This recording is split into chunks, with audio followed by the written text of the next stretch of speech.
Hello listeners, welcome back to Luke's English Podcast. How are you doing today? I hope you're doing fine. I am absolutely boiling. It's extremely hot here. We're in the middle of a weird heat wave. I'm recording this episode right at the end of May 2026 and we're experiencing a sort of mad heat wave, the hottest temperatures ever for May in this part of the world. It's something like 35 degrees today or something. 35 degrees feels like 37, 38. I've never really understood that whole feels like temperature. For me, if it feels like 38, it's 38 as far as I'm concerned. But anyway, never mind that. It's not going to stop me from recording this brand new episode here for you today. And I'm going to start reading from my PDF notes that I've prepared. I'm going to start doing that right now so we can get into it. Here we go. So this is going to be a long and rambling monologue about a backpacking trip I did in Vietnam 16 years ago in another life. I hope you enjoy listening to it and spending some time immersed in English while I talk to you. I'll probably explain bits of English as I go, but the main thing with this, like with most of my podcast episodes, is that you simply listen to a lot of spoken English, which I think is an important part of the learning process. In the opening part of this episode, I'm reading from notes I wrote earlier, but for the rest of the episode, I'll be reading from my old paper notebook where I wrote my travelling diary all those years ago. I'll probably take moments to ramble about this and that as we go on this trip down memory lane. So years ago, I went backpacking around Vietnam, which is a popular backpacking destination, certainly for people in my country. Shout out to you if you've also been travelling in Vietnam. Have you ever travelled around Vietnam? If you have, then a special shout out for you. And of course, a very extra special shout out if you are actually from Vietnam. Hello, I would greet every single Vietnamese person listening to this in Vietnamese, but I'm afraid I'm not really capable of doing that. I tried to find out what it was and it was beyond me. But anyway, I want to say hello to all the people of Vietnam who happen to be listening to this episode. Get in the comments section if you are Vietnamese. So backpacking, yes, I went backpacking around Vietnam. Now backpacking, just in case you don't know, is when you travel around a country with a backpack on your back, carrying all your stuff. And unlike a normal holiday, when you might stay in the same place more or less for the whole time, or rent a car perhaps, backpacking is a form of travelling which is cheaper, less planned in advance, and involves a lot of moving around and having adventures, meeting people as you go, travelling any way you can on buses, hitching rides with people, riding on crowded trains, and generally making it all up as you go along. So that's backpacking, right? Have you ever gone backpacking? Is that a thing that a lot of people do where you are from? And have you ever been backpacking in Vietnam?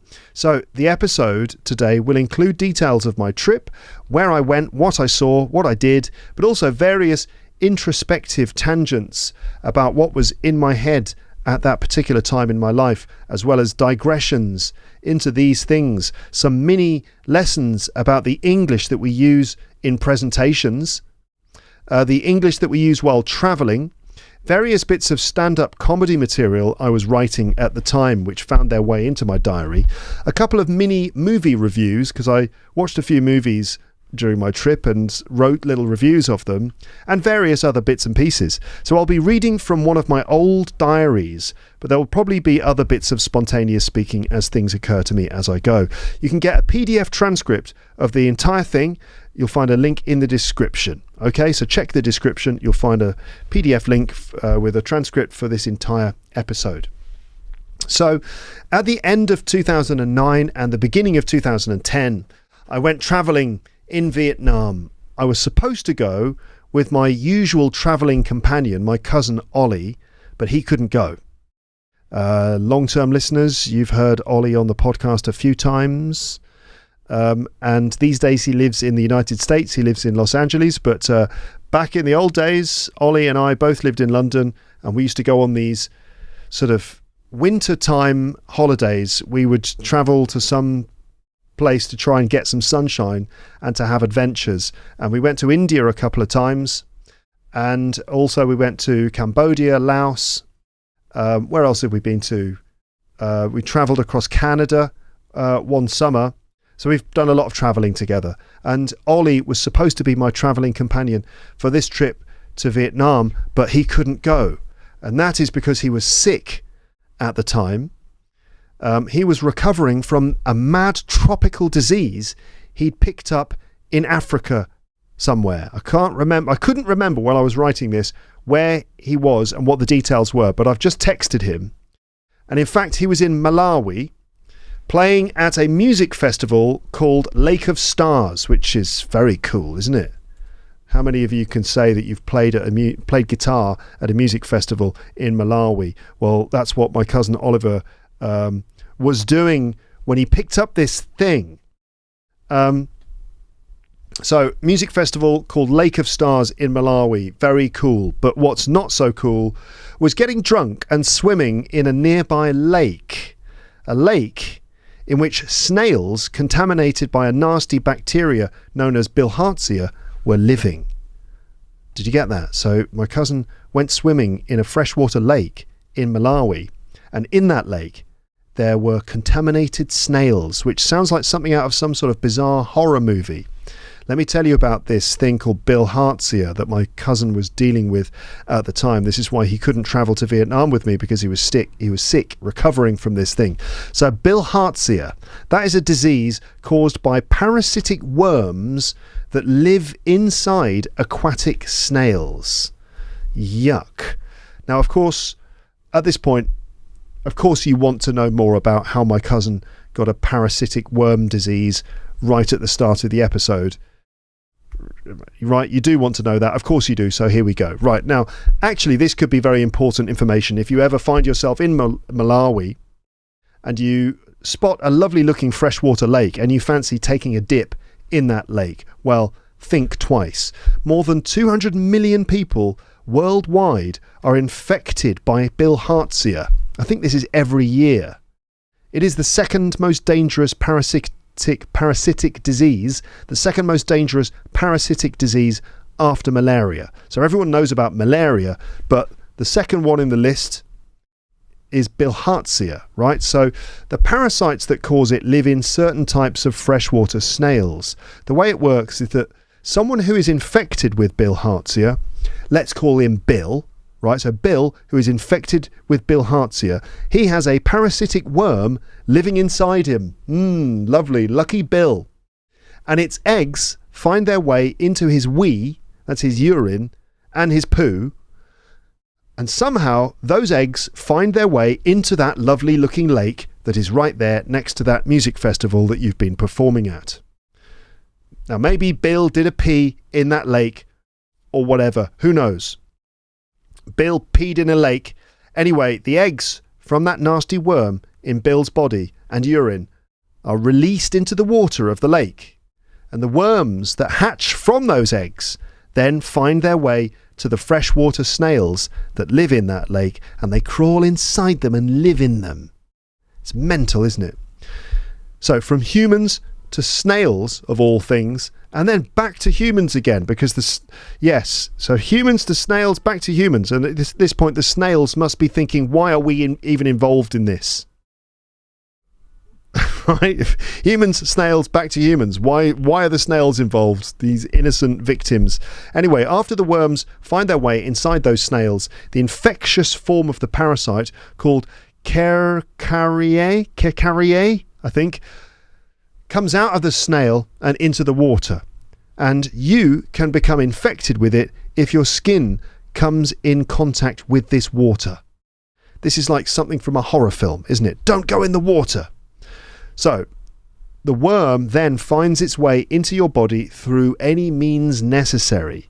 I think it can just get through the pores in your skin. These are the little holes in your skin where sweat comes out. I think they can get in the pores of your skin, or perhaps through one of the other entry points in your body, and then it enters your blood vessels, that's your veins and your arteries and stuff, and actually travels through your body, laying eggs which end up in your bloodstream, and then your liver, your intestine, and then your bladder. Yes, and you're thinking to yourself, Luke, why are you talking about these weird snail worms? I thought you were going to talk about your holiday in Vietnam. I will get to that. You'll see this is a long episode with every detail included. I'm just explaining why my cousin couldn't join me and why I went on my own and why I then spent a lot of time writing what was going on in this diary. So, yes, my poor cousin was a victim of this nasty infectious parasitic disease. So once the thing gets into someone's body, it lays eggs which go in the blood. They end up in your organs, your liver, your intestine, your bladder. And I think the worm itself also eventually finds its way into your liver, where it stays if the disease is not treated. All of this because Bill took a piss in a lake. Thanks a lot, Bill. Now, if you're infected with this, it gives you nasty flu-like symptoms, like the symptoms of flu. So that's like you get aches and pains, you get headache, you feel terrible, you get cold chills, you get night sweats, all sorts of nasty stuff. So flu-like symptoms, and you can also develop chronic, that means long-term symptoms if you don't treat the infection. The eggs cause inflammation or scarring. That's basically they damage the body when they travel through it, when they make their way down to the intestine, the liver or bladder. So Ollie had this and felt terrible and had to rest and recover from that. And so no travelling to Vietnam with me. And as a result, I had to decide if I wanted to cancel the trip or travel alone. And after some thought, I chose the second option. And while I was there, I wrote a diary. I wrote in it a lot and recorded a lot of the things I did, saw, felt, through and thought throughout the trip. Let me just say that sentence again. I wrote in it a lot and recorded a lot of the things I did, saw, felt and thought throughout the trip. Okay, now my cousin Ollie has just texted me again with a little bit more about his lovely Worm Lake experience. So he says, they took forever to diagnose me and kept testing me for malaria until I went to the hospital for tropical diseases on the Tottenham Court Road in London, and they immediately said, oh, you went swimming in the lake then. Eye roll. Well, you have to wait a month and then take this massive zinc pill. See you later. So they just gave him this massive zinc pill, which he took, and that eventually, I think, washed all of the eggs and the worm and the rest of it out of him, but he was not very well for quite a long time. So there you go. That's the context. So it was a slightly weird experience travelling alone. Wasn't bad, but a little bit lonely. I don't know if you've ever travelled alone in a foreign country. It has its good and bad points. I wasn't alone all of the time. Part of the trip I was with a friend and his housemates and colleagues, and sometimes I hooked up with other people, but probably 75% of the time I was a solo traveller. Now, I'm generally okay with spending time alone, but there were some moments in my trip that became rather surreal and crazy because I had nobody to share them with. So I wrote a lot of things in this diary which kept me company. Writing a diary is great. I've said it before, I'll say it again. Writing a diary is great, and I highly recommend it to anyone. It's good for your mental health.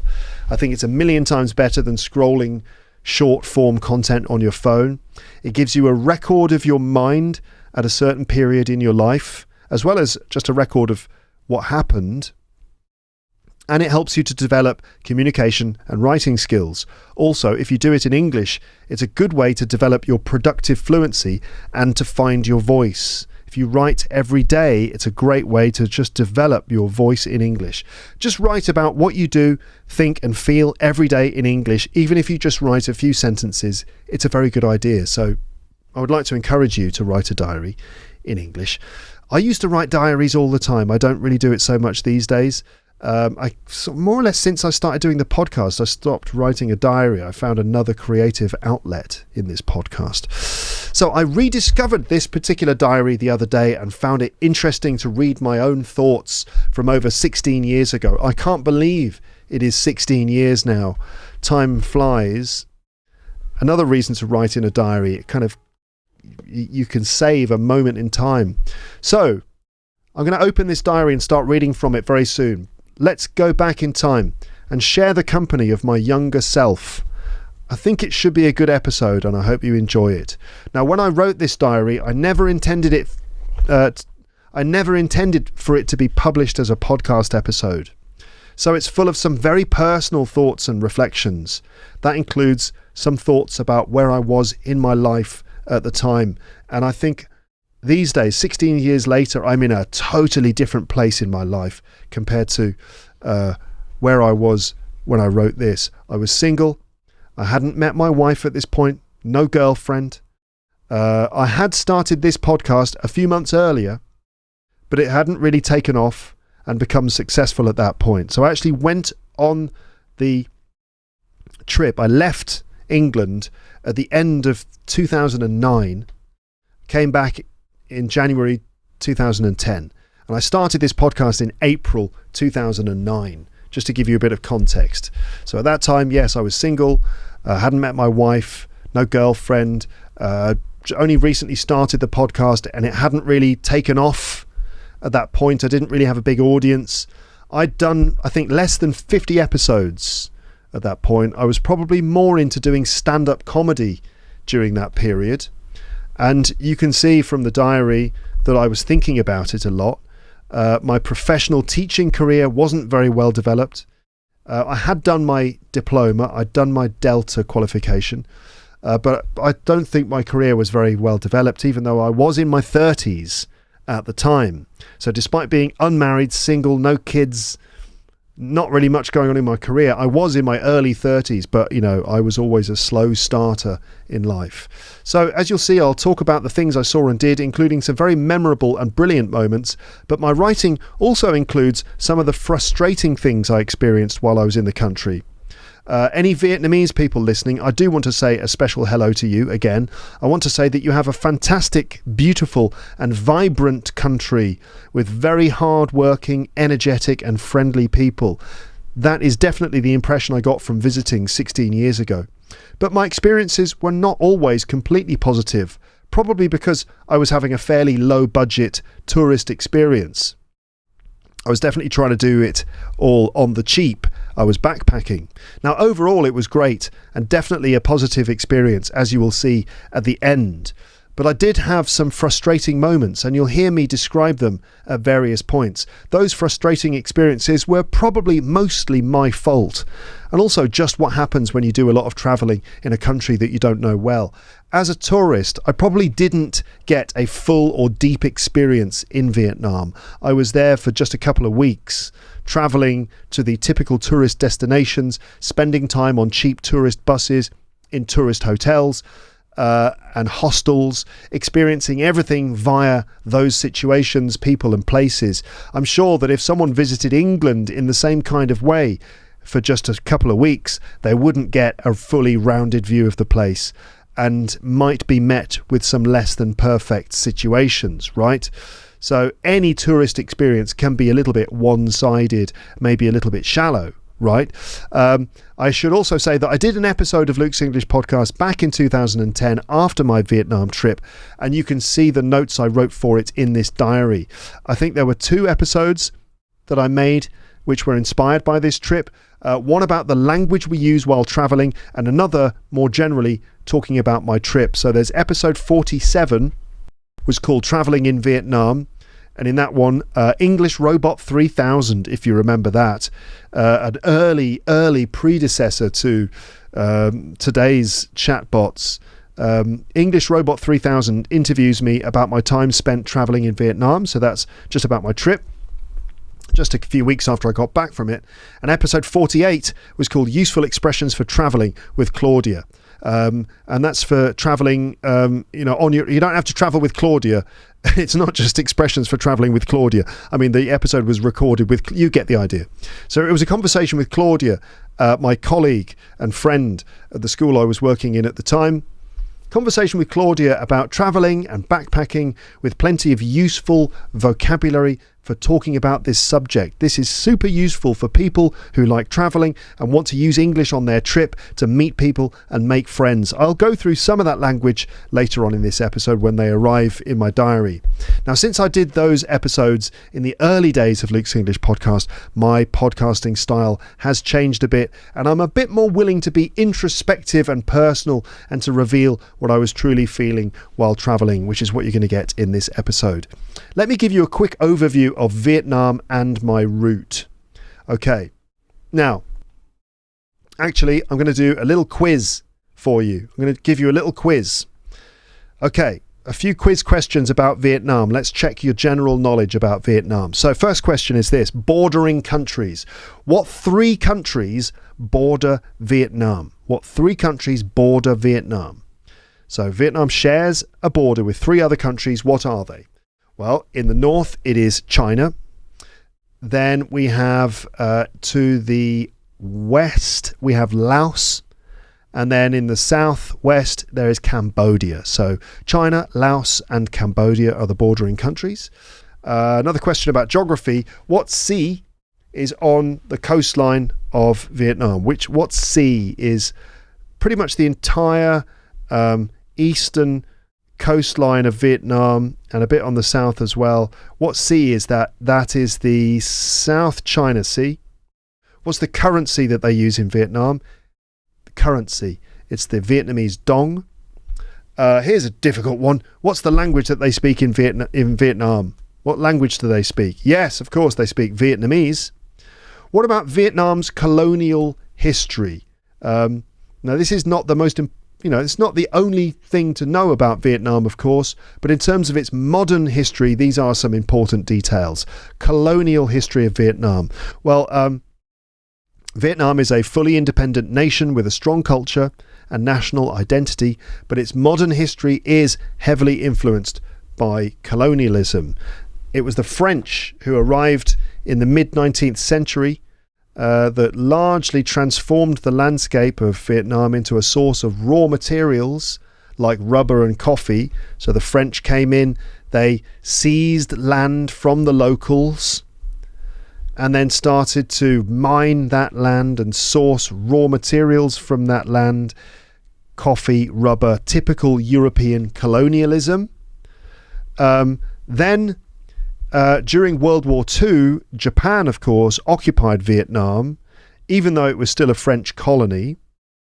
Then World War II ended, of course, in 1945. The Japanese left. And there was, in fact, the first Indochina War in the immediate post-World War II era, the first Indochina War, which saw Vietnam aligned with the communist bloc and also at the time combined with Cambodia and Laos. Vietnam fought back against the French colonists and won, but the country was divided between north and south. Also, Cambodia and Laos were established or perhaps re-established as separate nations. And then this led to the famous US involvement, the Vietnam War, basically mid-1950s to mid-1970s. The US came in order to protect the South from the communists in the North and generally to try to stop the spread of communism in the region. And as we all know, this was a failure in many ways, and also just a horrendous moment in modern history. The country has been united and has been communist since then, since the mid-1970s. But that's just a sort of modern military history of the country. Vietnam is a lot more than that, of course. There are plenty of other things to say about the place and its culture. Vietnam is known for its great food, like pho. I think it's called pho, which is like a soup noodle dish. Banh mi. Amazing landscapes like Ha Long Bay, which is a UNESCO World Heritage Site featuring thousands of mini limestone islands rising out of emerald green waters. There are beaches, there are ancient towns and Buddhist temples, rivers, rice paddies and fields, and swamps with floating markets, French colonial architecture, millions of motorbikes and scooters, textiles, and craftsmanship, the exports of nuts, pepper, and electronics, a bustling and entrepreneurial place loved by tourists and backpackers, including Europeans and especially Australians, because it's not massively far away from Australia, and of course home to many friendly, smiley and hard-working people. So that's an overview of Vietnam. Let me tell you about my trip then. So I flew in to Ho Chi Minh City in the south, and I didn't know what I was going to do. I actually hadn't planned things in advance. I just booked my tickets in and out. My flights were into Ho Chi Minh and out of Ho Chi Minh after about 2.5 weeks, I think it was. So I flew into Ho Chi Minh City and arrived there and sort of made plans and stuff, and my plans slowly came together.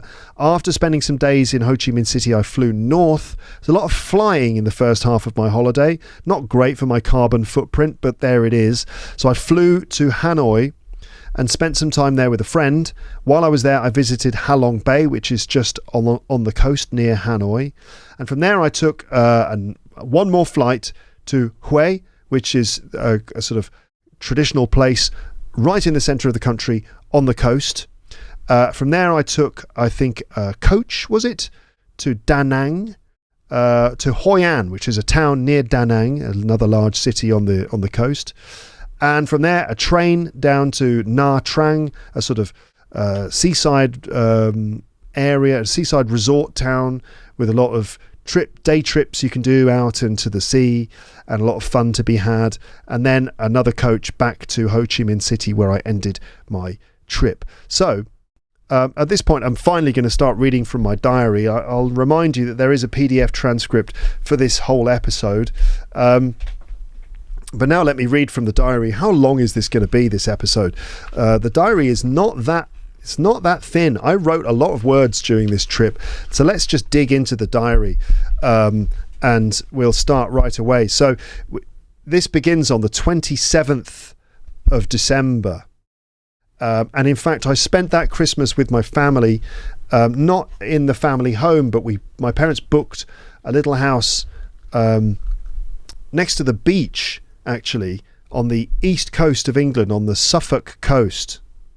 Actually, if you look at a map of Suffolk, it doesn't look all that different to a map of Vietnam, funnily enough. Anyway, where is Aldeburgh? So we stayed in this little town called Aldeburgh, right next to the sea. Lovely place, typical English seaside town, just next to the seaside. Trying to find pictures. There are windmills, there are beaches, there's a lovely little town centre, nice little streets. Where's the beach? I'm trying to find pictures of the beach. It's a nice place to go to get away from things and get some fresh air. So, I was in Aldeburgh with my family. So let me read now from the diary. In Aldeburgh with family, feeling quite quiet with the family, perhaps a little antisocial. Anyway, lovely place near the sea in Suffolk, very peaceful and posh. Nice walks with Mum, Dad and James along the beach towards the art installation of a big stainless steel shell. That is an interesting thing you can see in Aldeburgh, actually. There's an interesting bit of modern art which you can see. It's called the Scallop. Barry Wainwright is the artist, and there's this massive metal shell. It's a big metal artistic installation on the beach. It's called the Scallop, and it says written on the side of it, it says, "I hear those voices that will not be drowned." Anyway, so that's just an interesting thing about Aldeburgh. That's where I was spending Christmas with my family. Okay, back to the diary. So, lovely walks along the beach towards the art installation. Lovely Christmas, actually. My parents are great. I feel a bit bad that I'm not trying to have more of a good time with Dad, or that I snap at him sometimes. So I seem to have been feeling guilty about the way I perhaps behaved with my father, that sometimes I felt like I wasn't just enjoying his company enough, and that sometimes I would snap at him. I mean, isn't this the way it always goes with your parents? You think, you think I need to spend some quality time with my mum and dad, and then when you actually spend the time with them, you tend to get irritated by them and maybe even snap at them. If you snap at someone, it means you kind of get frustrated with someone and you have a quick, maybe slightly rude word to say to them. Like, I know, or, stop it, or something like that. So apparently that was what was happening there. I felt a bit bad that I wasn't having more of a good time and that I was maybe being a bit sort of irritable. Anyway, nevertheless, lovely time. On the phone to Ollie in Woodbridge, that's where he was. He's recovering from the bilharzia finally, which is a relief, but he can't come to Vietnam with me because he needs time to recover. Mixed feelings about this. Mixed feelings. If you say you're having mixed feelings, it means there are some negative feelings involved in the way you feel about something. And that's mixed feelings. Mixed. If you ever say mixed, for example, mixed reviews. The film is receiving mixed reviews. Mixed just means that there's some negative reviews in there. Okay, it's not all positive. In fact, it's kind of a bit negative, in fact. So I was having mixed feelings about the fact that I would have to travel alone. So I wasn't feeling great about it. Traveling with Ollie is great. We get on really well. We're on the same wavelength. We talk a lot the whole time. Lots of nonsense, banter, and meaningful chat too. Travelling is always a laugh with him because we make fun of everything and develop everything into a long-running series of themes, catchphrases and characters.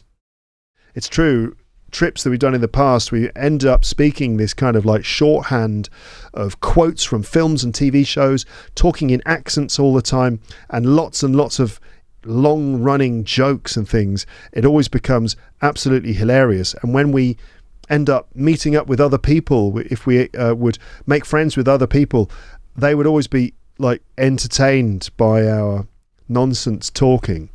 I'm going to miss him so much on this trip because without him I could be a lonely schmuck with no one to share thoughts and stupid moments with. Plenty of people travel alone though, so it's not bad. Just a pity not to have someone to share this with. Slightly nervous about going on my own. This reaches a kind of peak when I get back to London and pack my stuff in my freezing flat with just a couple of hours to go before travelling to Heathrow. So then there's a time shift here, and I think I continued writing this particular entry after I'd flown to Vietnam. And it says, now I'm in a little restaurant in Ho Chi Minh City.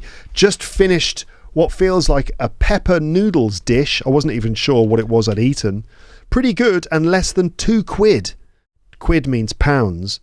So this this noodles dish I'd had was really cheap. I'm full, but I suspect that much of that is pepper and salt too.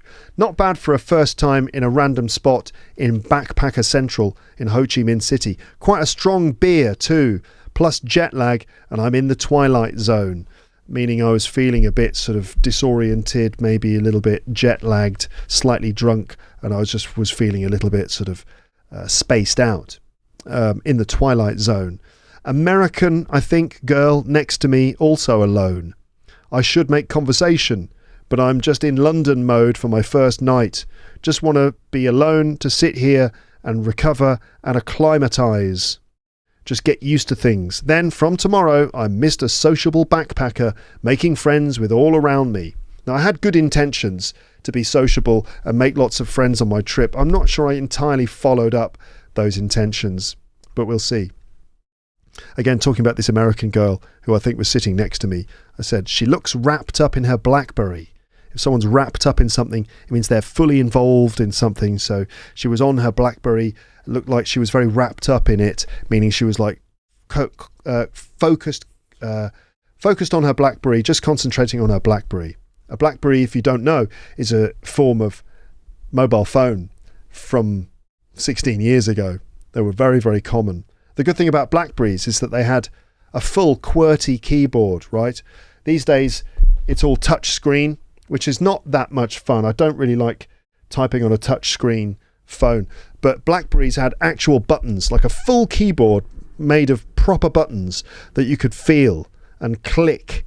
And they were brilliant for typing. I used to be able to type out full emails without even looking at the keyboard because you could just feel where all the keys were. So anyway, those were the good old days with BlackBerries. And then I've written, the place is pretty stiff with white backpackers. If a place is stiff with something, it means that it's full of those people. So this place is pretty stiff with white backpackers. Shouldn't be too hard to meet English-speaking buddies while I'm here. On the table across the room, there are 4 blondes. They sound German. Happy days. It's hot here, about 28 degrees, and it's 9:30 p.m, a bit like the Japanese summer. The flights here were pretty uncomfortable, but okay. I think I flew into somewhere like Doha, and then flew to Vietnam, or maybe I flew to Singapore and then into Vietnam. I can't remember, but it was like a 2-flight trip. I watched 2 movies on the way. Public Enemies. Do you remember Public Enemies? Starring Johnny Depp and what's his name? Yes, Johnny Depp and Christian Bale. It's a sort of a gangster police, like cops and robbers movie, starring Johnny Depp and Marion Cotillard, and it's like the police trying to catch these bank robbers in America in like the 1920s, I think it is. So I watched Public Enemies, and I said the angle of the screen wasn't too good, so I couldn't appreciate the visuals properly. So I was watching on like a little screen on the plane. Basically, a good film for these reasons. Johnny Depp. This is when Johnny Depp was still handsome and still cool. So, good film for these reasons. Johnny Depp, machine gun sound effects. I do remember the machine gun sounds were particularly well done. So, Johnny Depp, machine gun sound effects. Johnny Depp, well directed, cool clothes. Johnny Depp, good character acting, really cute French actress. Johnny Depp. Did I mention the good sound effects? Then I've written beer number 2, and I feel wobbly. I feel wobbly, and I must have some sleep. Beatles playing. So that in the restaurant, they were playing the Beatles. Beatles playing in this place. German girl taps her foot excitedly. I'd like to think it's because she's into the music. Must be part of it. Their voices are special. That's the Beatles, not the German girls. But maybe the German girls too, in that particular moment after 2 beers. Their voices are special. Could also because she's on holiday in a beautiful country with her beautiful friends. My brains are just spilling out onto the page here. I think about stand-up. How sweet it would be to be able to take people away just with my words. Humour and laughter. Mysterious art. I read a book by Frank Skinner on the plane. Frank Skinner is a famous British comedian. Not sure I really like him, but he's interesting and insightful though. The comic, that's the comedian, can't really enjoy his work except during the moment it happens. Outside of that, he's lost. He doesn't know if it was any good. So I'm trying to explain that a stand-up comedian is only able to appreciate his work in the moment that it's happening. On stage when it's being validated by the laughter of the audience. But outside those moments, the comedian's never entirely sure if his work is actually any good. He's lost. He doesn't know if he was any good or not. It only works, it only means anything while the laugh actually takes place. Outside of that, it's just words with no value. I mean, stand-up comedy is like that. It's really life or death, survival or death. And the only times you survive, the only times you don't die is when the audience are laughing. And that's what it really means to be a stand-up comedian. You go up there on stage and you live or die based on the audience's laughter. It's a very kind of egotistical thing to do, really. The comedian must be willing to just let go and live with that uncertainty. It's the price paid for moments of pure ecstasy on stage, the freedom to define everything you do, the adoration and ego of it all. It's quite sickening. Or maybe that's just him. Maybe that's just the feeling I got from the Frank Skinner book. By the way, these days I've reappraised what I think of Frank Skinner. I think the guy's a bit of a genius. One of the best comedians in the country. Now, without Oliver here, I'm just going mad in my own head. That's okay, though. I think it's just jet lag. Also, the other film I watched on the plane was District 9. Do you know District 9? It's a South African film. Neil Blomkamp, is that his name? It's about aliens. It's kind of a social commentary about apartheid, I think, or maybe just sort of social inequalities in South Africa. But it's all about sort of aliens who live on a kind of a camp and in a ghetto somewhere in South Africa, and these aliens I think they're called cockroaches in the film. And there's a social uprising with the aliens fighting against the kind of corrupt police. It's a good film. It's a really good film, but it's quite sort of disgusting in many ways. So anyway, I watched District 9. It made me feel unwell. The alien stuff, the distress and the loneliness of the sweet-natured guy who gets caught up in it all, the high-tech weapons, the disgusting corruption and inhumanity, the death and the killing and the shaky camera, the alien language and disgusting bodies. So it made me feel a bit sick on the plane, but it was good, but disturbing, but good. Okay, so I transferred in Doha on the way in.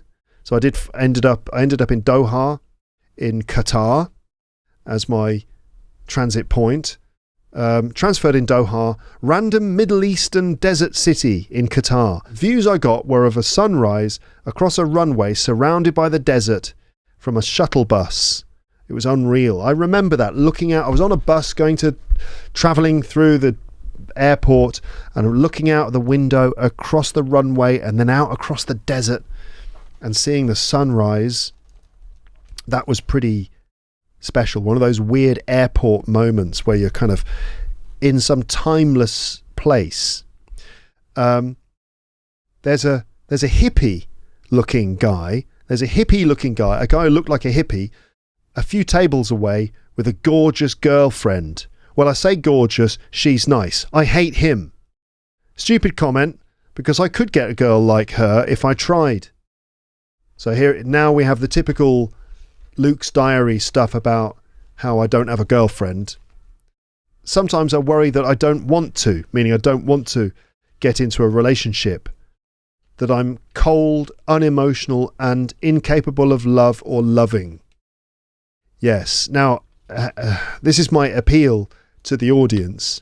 So at this time, well, I was younger, of course, as I said before, I was single, not married, hadn't met my wife.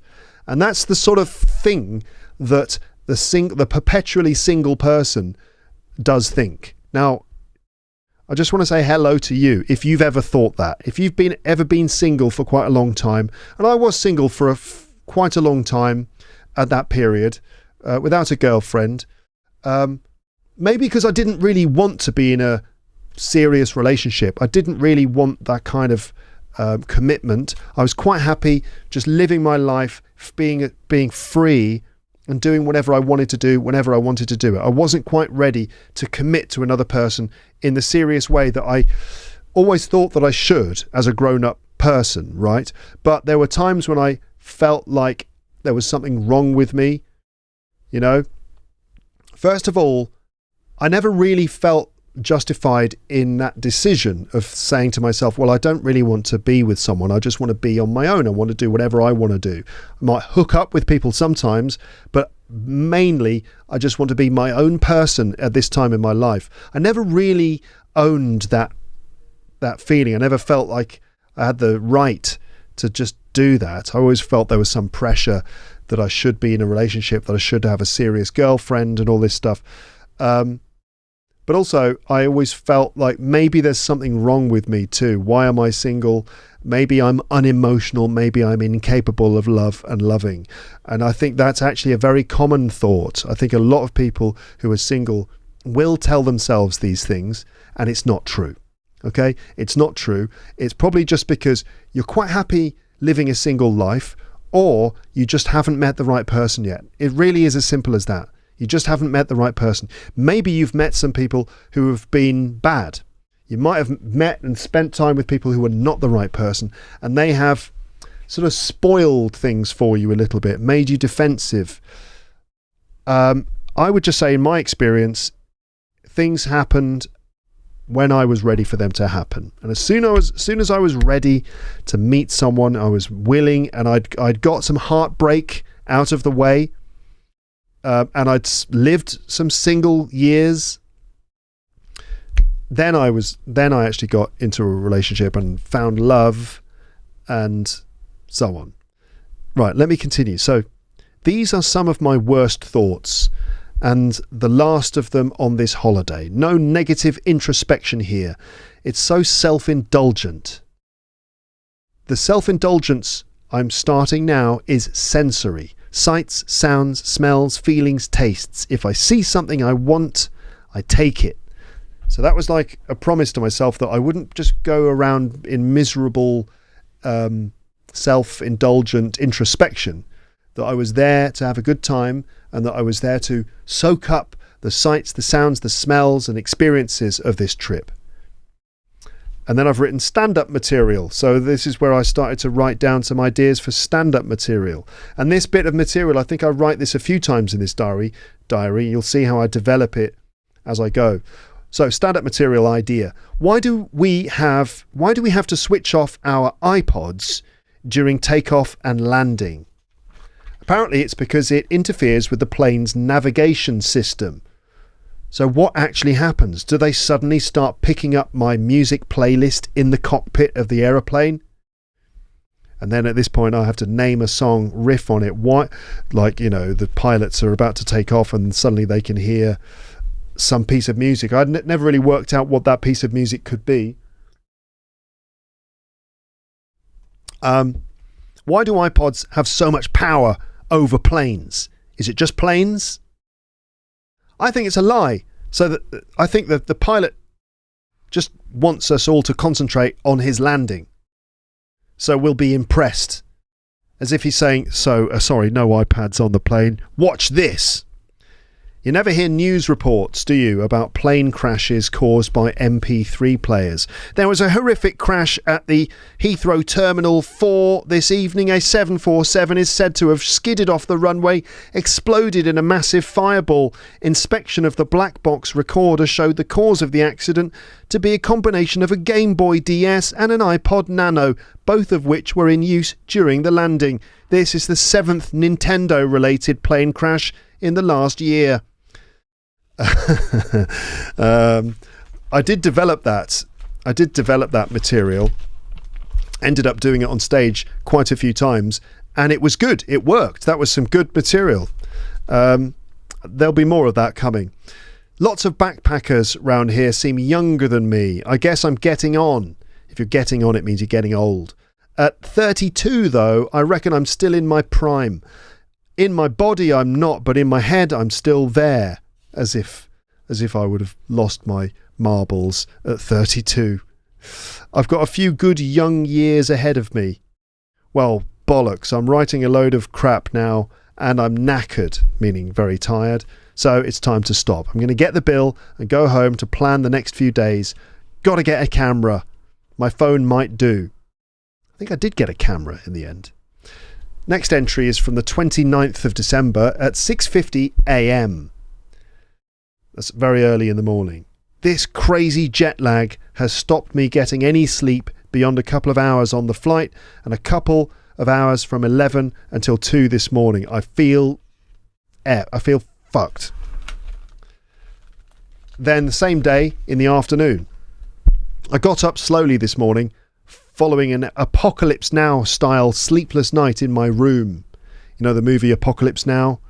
Especially the scene where Martin Sheen is in the room going mad and he opens up the blinds and looks out and he goes, Saigon, shit.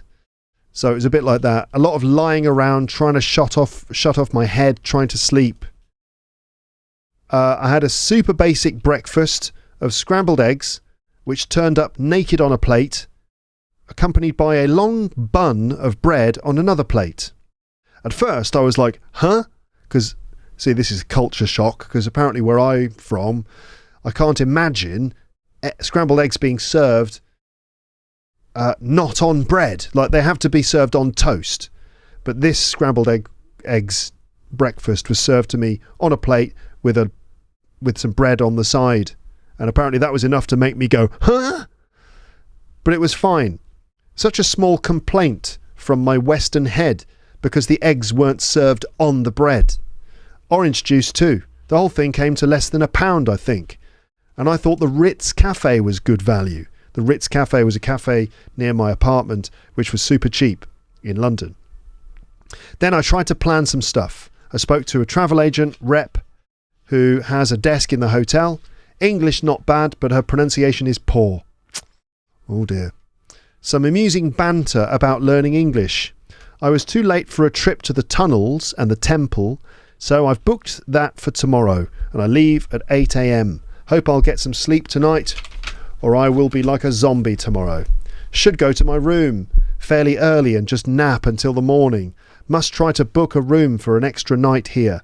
Then I tried to arrange flights to Dalat or Nha Trang, but they're all booked up.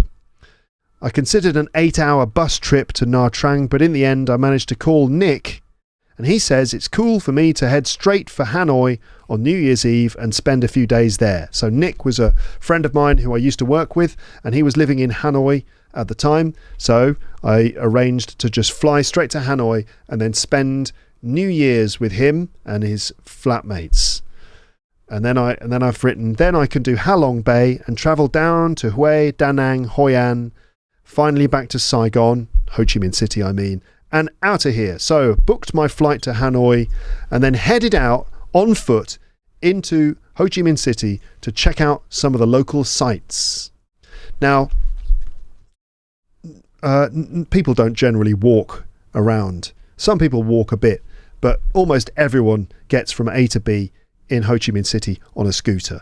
And there I was, this Western guy sticking out like a sore thumb, walking around the boiling hot streets of Ho Chi Minh City. I felt like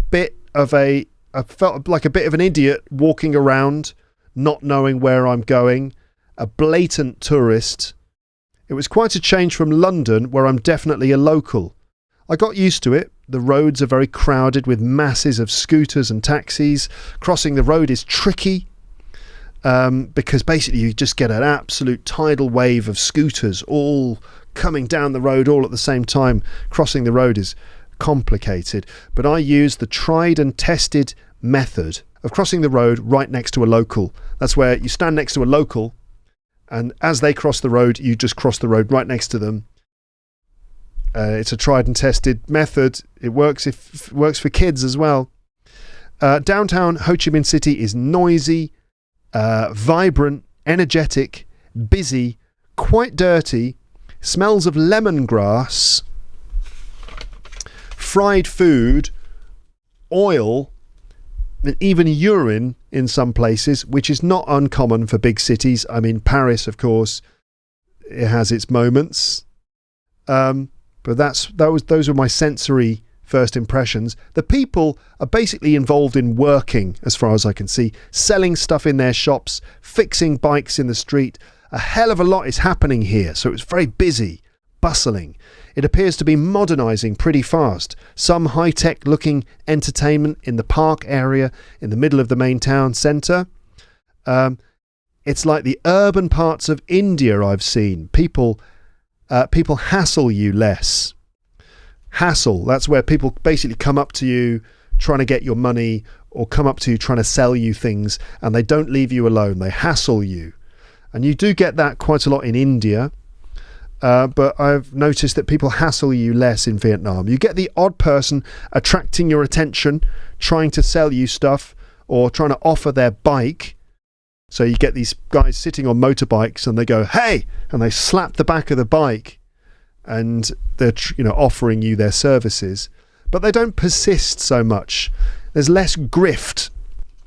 Now, grift is a word that my cousin and I used to describe the level of kind of the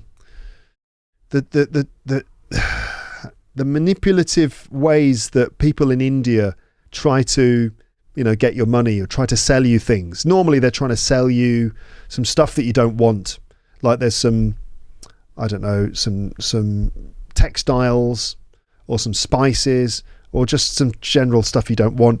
And they will go for a very persistent, very hard sales technique where they just don't leave you alone. They'll walk down the road with you, or they'll stay and make conversation with you and desperately try and sell you their things, even if you don't want them. We call that to be grift. There's less grift. If this was Mumbai, it would be a different story. And, you know, I love India, but I mean, I definitely noticed the way that there were a lot of people who would hassle you, trying to get money from you, trying to sell you things. And it was pretty intense in India, but slightly less so in Vietnam. I walked around, I got hot and a bit dizzy.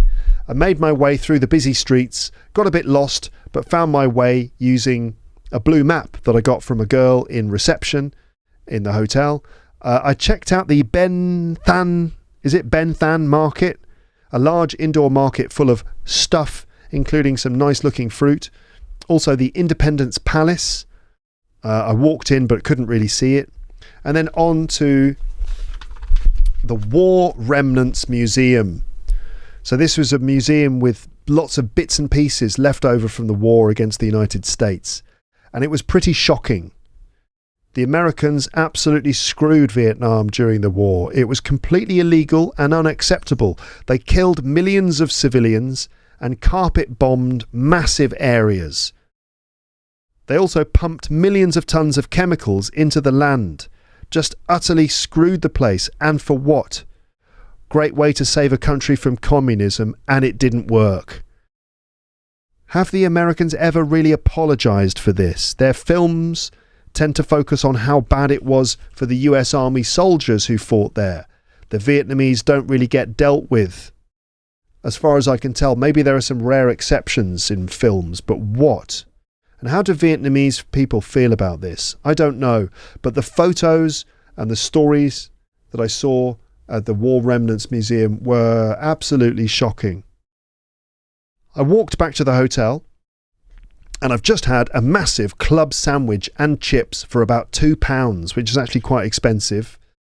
There's a bunch of pretty American girls who look Vietnamese on a nearby table. They're involved with themselves, though, and don't seem interested in me. I'm going to go back to the hotel now and call Nick to let him know when I'm arriving.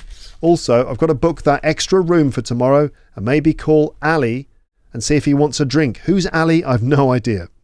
Otherwise, I'm just going to go and rest this evening. So the question is, listeners, during this trip, will I become romantically involved with someone? Will I actually still be single for the whole trip? Or will I hook up with some fellow traveller? That's interesting, isn't it? What do you think is going to happen? Here's some more stand-up material that I wrote. This is me. Is this any good? I'm not sure if this is any good. Hi, how's it going? I imagine myself saying to the audience, standing on, arriving on the stage, grabbing the mic. Hi, how's it going? Which is, it's normal at the beginning of a stand-up routine that you say something like, hi, how you doing? And the audience is supposed to go, way, like that. Certainly in England. Hi, how's it going? Way. And I say, nice response. That is the appropriate comedy audience response to that question. Yay! In a normal one-to-one situation, though, it would be weird. How's it going, mate? Yay! In the same way, we wouldn't expect an audience to respond like it was a normal question. How's it going? Yeah, fine, thanks. I'm a bit under the weather, actually. I'm being made redundant, but it's okay. Because I wanted to leave anyway, so at the end of the day, it's all good. What about you? Let's just try it. This is what I would imagine saying to the whole audience. Let's just try it. When I ask, how's it going? I want you to respond with, fine, thanks. Ready? How's it going? And the whole audience is supposed to go, fine, thanks. Hilarious. Now, it's just weird, isn't it? Let's stick with a homogeneous affirmative response, shall we? Yay! Not bad. And then we've got the iPods crashing planes routine, which I developed a little bit. And I'm going to go through it again with you. So I flew abroad recently. Can I start that again? I flew abroad recently. Have you noticed on the flights, they always say you've got to turn off your MP3 player because it might interfere with the navigational systems of the plane? I don't believe them. I just think the pilots want everyone's attention during takeoff and landing because he's showing off. Okay, everybody, this is your captain speaking. Can you stop what you're doing now and just check this out because it's going to be amazing? How can an iPod crash a plane? We never hear about it in the news. And then the news report again. The British Airways Boeing 747 flipped upside down during takeoff before exploding in a massive ball of flame. The black box recorder recovered from the wreckage revealed that the horrific accident, which killed everyone on board, was caused by an iPod Nano. Yeah. How does the iPod have so much power? They don't tell you that when they sell it to you. Well, yeah, so this is your iPod Nano. It plays MP3s, WMAs, MPEG-4 videos, podcasts. It displays photos. It can hold up to 80 gigabytes of data. And want to watch out for it can make aeroplanes explode during takeoff. So watch out for that.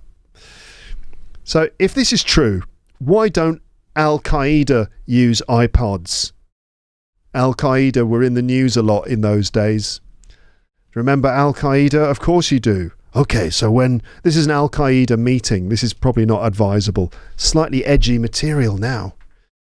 Why don't Al-Qaeda use iPods? Okay, so when plane is taking off, press shuffle all songs. Plane skids off runway, explodes in massive fireball. Party time. Yes, and then I'm not sure about that. Therefore, I reckon the whole switch off your gadgets or the plane will crash thing is a load of bollocks. Nevertheless, when one of those strict air hostesses offers to turn mine off, I always obey. I would pretty much do anything they told me to. Okay, so during takeoff, I need you to dislocate your arms and legs and stow them in the cupboard above your head. Okay, yeah, sure, anything you say. Not for any particular reason, of course, it's just that I find that combination of uniform, bright red lipstick and authority completely disarming. In reality, though, it just doesn't happen. Yeah, okay. That's not so bad. Some of that material's all right. Anyway, let's move on to the 31st of December, 9:50 a.m. in the morning. I had a pretty good night's sleep last night, got to bed about 10:30 and slept until 6:30 or 7, so pretty darn good. I feel pretty human now. Yesterday I got up early to take the coach to Khao Dai Temple and Kuchi Tunnels. I should have guessed it was going to be a typical tourist coach trip, long time sitting on the coach, driving to the temple and tunnels with quite unfriendly tourists who were very petty about keeping their seats. The temple was bizarre, a fairly recent religion. Khao Daism is a sort of amalgamation of Buddhism, Catholicism and Confucianism. A pretty large temple which was gaudily decorated pink and yellow and blue, inside big columns with dragons on them and large colourful pictures of the all-seeing eye. I saw their service, mainly old Vietnamese people in white or blue or red robes, kneeling on the floor, praying, while a group at the back played scratchy, plinky-plonky music on traditional stringed instruments, and a group of girls sang some odd chants. Loads of tourists watched, or should I say gawped. If you gawp, it's like you stand there, stand there with your mouth open and your eyes open wide. You can imagine a big group of sort of tourists gawping at this ceremony from the balcony, sort of brainlessly looking. Anyway, then back on the bus to the tunnels. So, right, there was a huge tunnel network run by the Viet Cong during the war, and you can still visit those tunnels. So, our tour guide, Tom or Slim Jim, I think I nicknamed him Slim Jim in my head. The tour guide was the best thing about the tour. His English was very good. I think he worked quite hard to practice it on the tour and used to be an English teacher. He told quite a few jokes. This is a local Vietnamese guy, right? Told quite a few jokes and filled his speech with Australian and British slang, which most of the tourists didn't get. They were Scandinavian, Spanish, Russian, Singaporean. The tunnels were more interesting than the temple. The whole Kuchi area was a Viet Cong stronghold in the south and an important strategical area. The Viet Cong soldiers in the area managed to hold off the US troops by using guerrilla tactics, traps, landmines and a tunnel network which stretched over the whole area. Some tunnels went 6 to 9 meters underground and were too small for Americans to fit inside. Incredible. The US, of course, bombed the shit out of the whole area, but the Viet Cong were pretty safe in the tunnels. Loads of soldiers still died, though. We also saw a shooting range where some tourists fired AK-47s and M16s. So there was this shooting range behind these bushes, and you just hear the incredibly loud sound of AK-47s and M16 machine guns being fired by... I think it's a little...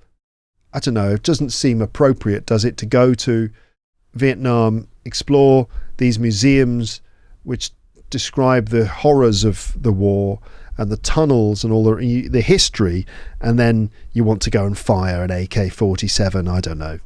But it was incredibly loud and just made me think war is hell. I crawled through some enlarged tunnels. It was very claustrophobic. God knows how they did it. Okay, got to go and check out of the hotel and then get the taxi to the airport. I'm flying to Hanoi to meet Nick, and then I'll travel south along the coast from there. I hope my holiday picks up a bit. It's good, but Ho Chi Minh City is a bit too busy and crowded. I had a nice dinner in the centre with a girl called Maria from Portugal, who I met on the tour. Yes, I had a little one-to-one dinner with Maria from Portugal. We sat in a busy area and ate rice and spring rolls, and we chatted and we exchanged emails. But that is as far as it went. Anyway, let's get moving. Now I'm sitting in my airport transfer taxi. It's a flash Toyota people carrier with sat-nav, etc. I've paid about £6 or £7 for this, which here is a rip-off. Definitely feels like Ho Chi Minh City is a business town. The people are nice, but I feel like just another tourist, which I am. I guess we're all just searching for that authentic local experience, on the edge of civilization, but safe as well. And yet the more we all search for that, the more we reduce the amount of truly untouched local culture. Ho Chi Minh City is pretty mental, and as far as I can see, another bustling Asian city. I've only been here a couple of days, of course, and I've only seen the inside of a hotel room and a few inner city streets, so who am I to judge? I'm looking forward to getting away from some of the touristy areas, but I guess I won't be able to if I stick to the well-trodden path. On my own, though, I do feel like playing it quite safe. I'm sure the coastal areas will be more interesting, beautiful and relaxing than Ho Chi Minh City. I hope at least to get some half-decent beach time. The number of scooters and motorbikes in this city is staggering. It's reaching breaking point. Now, I don't know if this is true at all, but this is how I felt. I felt like, this is too many scooters. It's reaching breaking point. The government aren't really doing anything about it. But I think there are plans to regulate it somehow. The air is mega polluted here. Apparently there are 10 million motorbikes or scooters in this city. That's 2 million more than the number of people. It's crazy. All these people could surely ride bicycles instead. It's not just the West who should feel responsible for their carbon emissions. Felt quite judgy there, preachy. Anyway, Nick just called. I've got to get an airport taxi, which should cost about 250,000 Vietnamese dong. Right, let's move on. A couple of days later, 2nd of January 2010. Picking up the details of the last few days. I flew to Hanoi, hoping it wouldn't be too cold. It was different. I arrived at 2 p.m, not too cold, but definitely chilly and grey. Very overcast, with almost constant drizzle. A bit disappointed in terms of... A bit of a disappointment in terms of climate. So the weather wasn't very nice. It was a bit grey and a bit wet. Taxi ride into Hanoi from the airport was an absolute nightmare. A long journey down the highway with a big traffic jam about halfway there. Crazy Vietnamese gridlock. That's where all the cars are all just like locked. I mean, not locked with a key, but just none of the cars can move. Just total gridlock, with bikes and cars weaving in and out, like the way a crowd of people operates. Finally, I got to Hanoi. It's also quite dirty and noisy, constant traffic and beeping horns. A slightly smaller atmosphere, though, I will describe more later. 12 o'clock at night on the 3rd of January on a completely crazy boat in Halong Bay. So at this point, I ended up on a boat in Halong Bay, this UNESCO heritage site with the big limestone islands that stick up out of the water. And at this point, I was on a boat, a completely crazy old wooden boat in the middle of Halong Bay with a bunch of Euro travellers and a decidedly dodgy tour guide. So this tour guide that none of us trusted. Although he's more of a sketchy wheeler-dealer guy. So like a kind of wheeler-dealer, a guy who's doing little deals and a sort of businessman who acted as our tour guide, but none of us trusted him. I was on there with a bunch of other European tourists. And we all kind of like, I remember we all were put onto this boat. None of us knew what was going on. And we all sat down together and we were like, have they got your passport? Yeah, they've got my passport. Oh no. I don't know. I hope we get our passports back. Anyway, this is crazy, isn't it? I'm now lying in a vibrating bed. And it shouldn't have been vibrating. It was just vibrating because it was above the engine room of the boat. So now lying in a vibrating bed at the back of a mouse-ridden wooden junk, that's a type of boat, which is drifting round and round in circles in the middle of the bay. The whole time my bed is vibrating and there's a very loud noise of a Harley Davidson sounding generator right below me, like this. Imagine someone has just started a Harley Davidson motorbike and just put it right next to your bed, and they're not going anywhere, but the engine is still running. That was what it was like for me. Our guide said he'd turn that off in a minute, but you can't hold this guy to anything, meaning you can't be sure, you can't get any certainty from this guy. You can't hold him to anything. What can I say? This particular experience is a little bit disappointing in terms of its sketchy grab-a-buck nonchalance, meaning all the guide wanted to do is just like get our money and didn't really care about the experience that we were having. Everyone is quite unimpressed by the vaguely unfriendly, cash-hungry local guides and the general unorganised, total lack of system pervading everything. The weather in Halong Bay is foggy and overcast. Nevertheless, it is beautiful and mysterious. There are nice people on the boat, despite the potential student-teacher vibe, due to my being a native English speaker and everyone else surrounding me on the boat having English as their second language. And I noticed that it instantly snapped into the kind of student-teacher vibe where everyone wanted to learn English from me, and they were asking me questions about English and all this sort of stuff. I suddenly felt like I was an English teacher on my holiday. It's all right. That's okay. Kayaking. So some of us ended up in little kayaks, canoes, kayaking in the bay around the islands, and then racing to get back to the boat before the sun went down, and then dinner, and then a drunken game of cards, and now for a potentially sleepless night again. I'm getting very little sleep out here. But the canoe trip.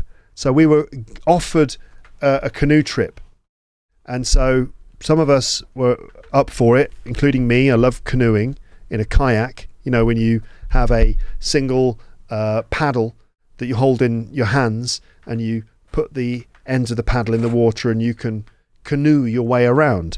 So a few canoes were brought over and a few of us went into the canoes. There were no life jackets, so we had no life vests at all. We were just in our normal clothes, and we were suddenly kayaking around Halong Bay and kayaking off to this area where there was like a cave and a sort of hidden lake inside this cave, and we kayaked around it, and then we realized that the sun was going down and we had no lights.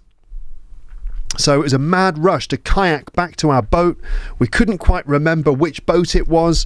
We were kayaking in between these big wooden boats. It was extremely dodgy. No life vests, no idea which boat was ours. I don't know how we managed to finally get back onto our boat, but we did. But the whole experience was very it was very edgy. We were thinking, is this okay? Is this legal? What's going on here? Where are our passports? We didn't know what was going on. 3rd of January, 9:15 a.m. Sitting on the top deck of the boat in Halong Bay.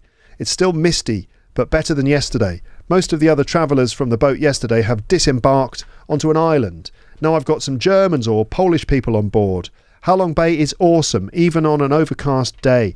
I've taken so many photos, I'm a bit photoed out, meaning fed up of taking photos. I slept well last night, and I feel sleepy now, but that's partly jet lag still. I'm going to cruise around Halong Bay today a little bit more.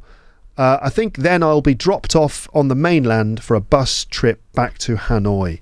The tour from Hanoi was a bit of a disaster. So that's describing how I got from Hanoi to Halong Bay. And there's other stuff like time I spent with Nick and his friends as well that I haven't described. But the tour from Hanoi to Halong Bay was a disaster. I arrived at the travel agency too early at 7:30 a.m. and then got completely grifted for 50,000 dong for 2 tiny bananas and some bread that a woman in the street sold me. She initially wanted 80,000. I paid 50,000 for 2 bits of bread and 2 tiny bananas. And after this transaction, the woman walked off down the street laughing out loud and saying something in Vietnamese that sounded to me like she was saying, ha ha ha, what a sucker. Anyway, I then waited for an hour and a half for a tour guide to pick me up, and the bus was so full that I didn't have a seat. The bus was overbooked.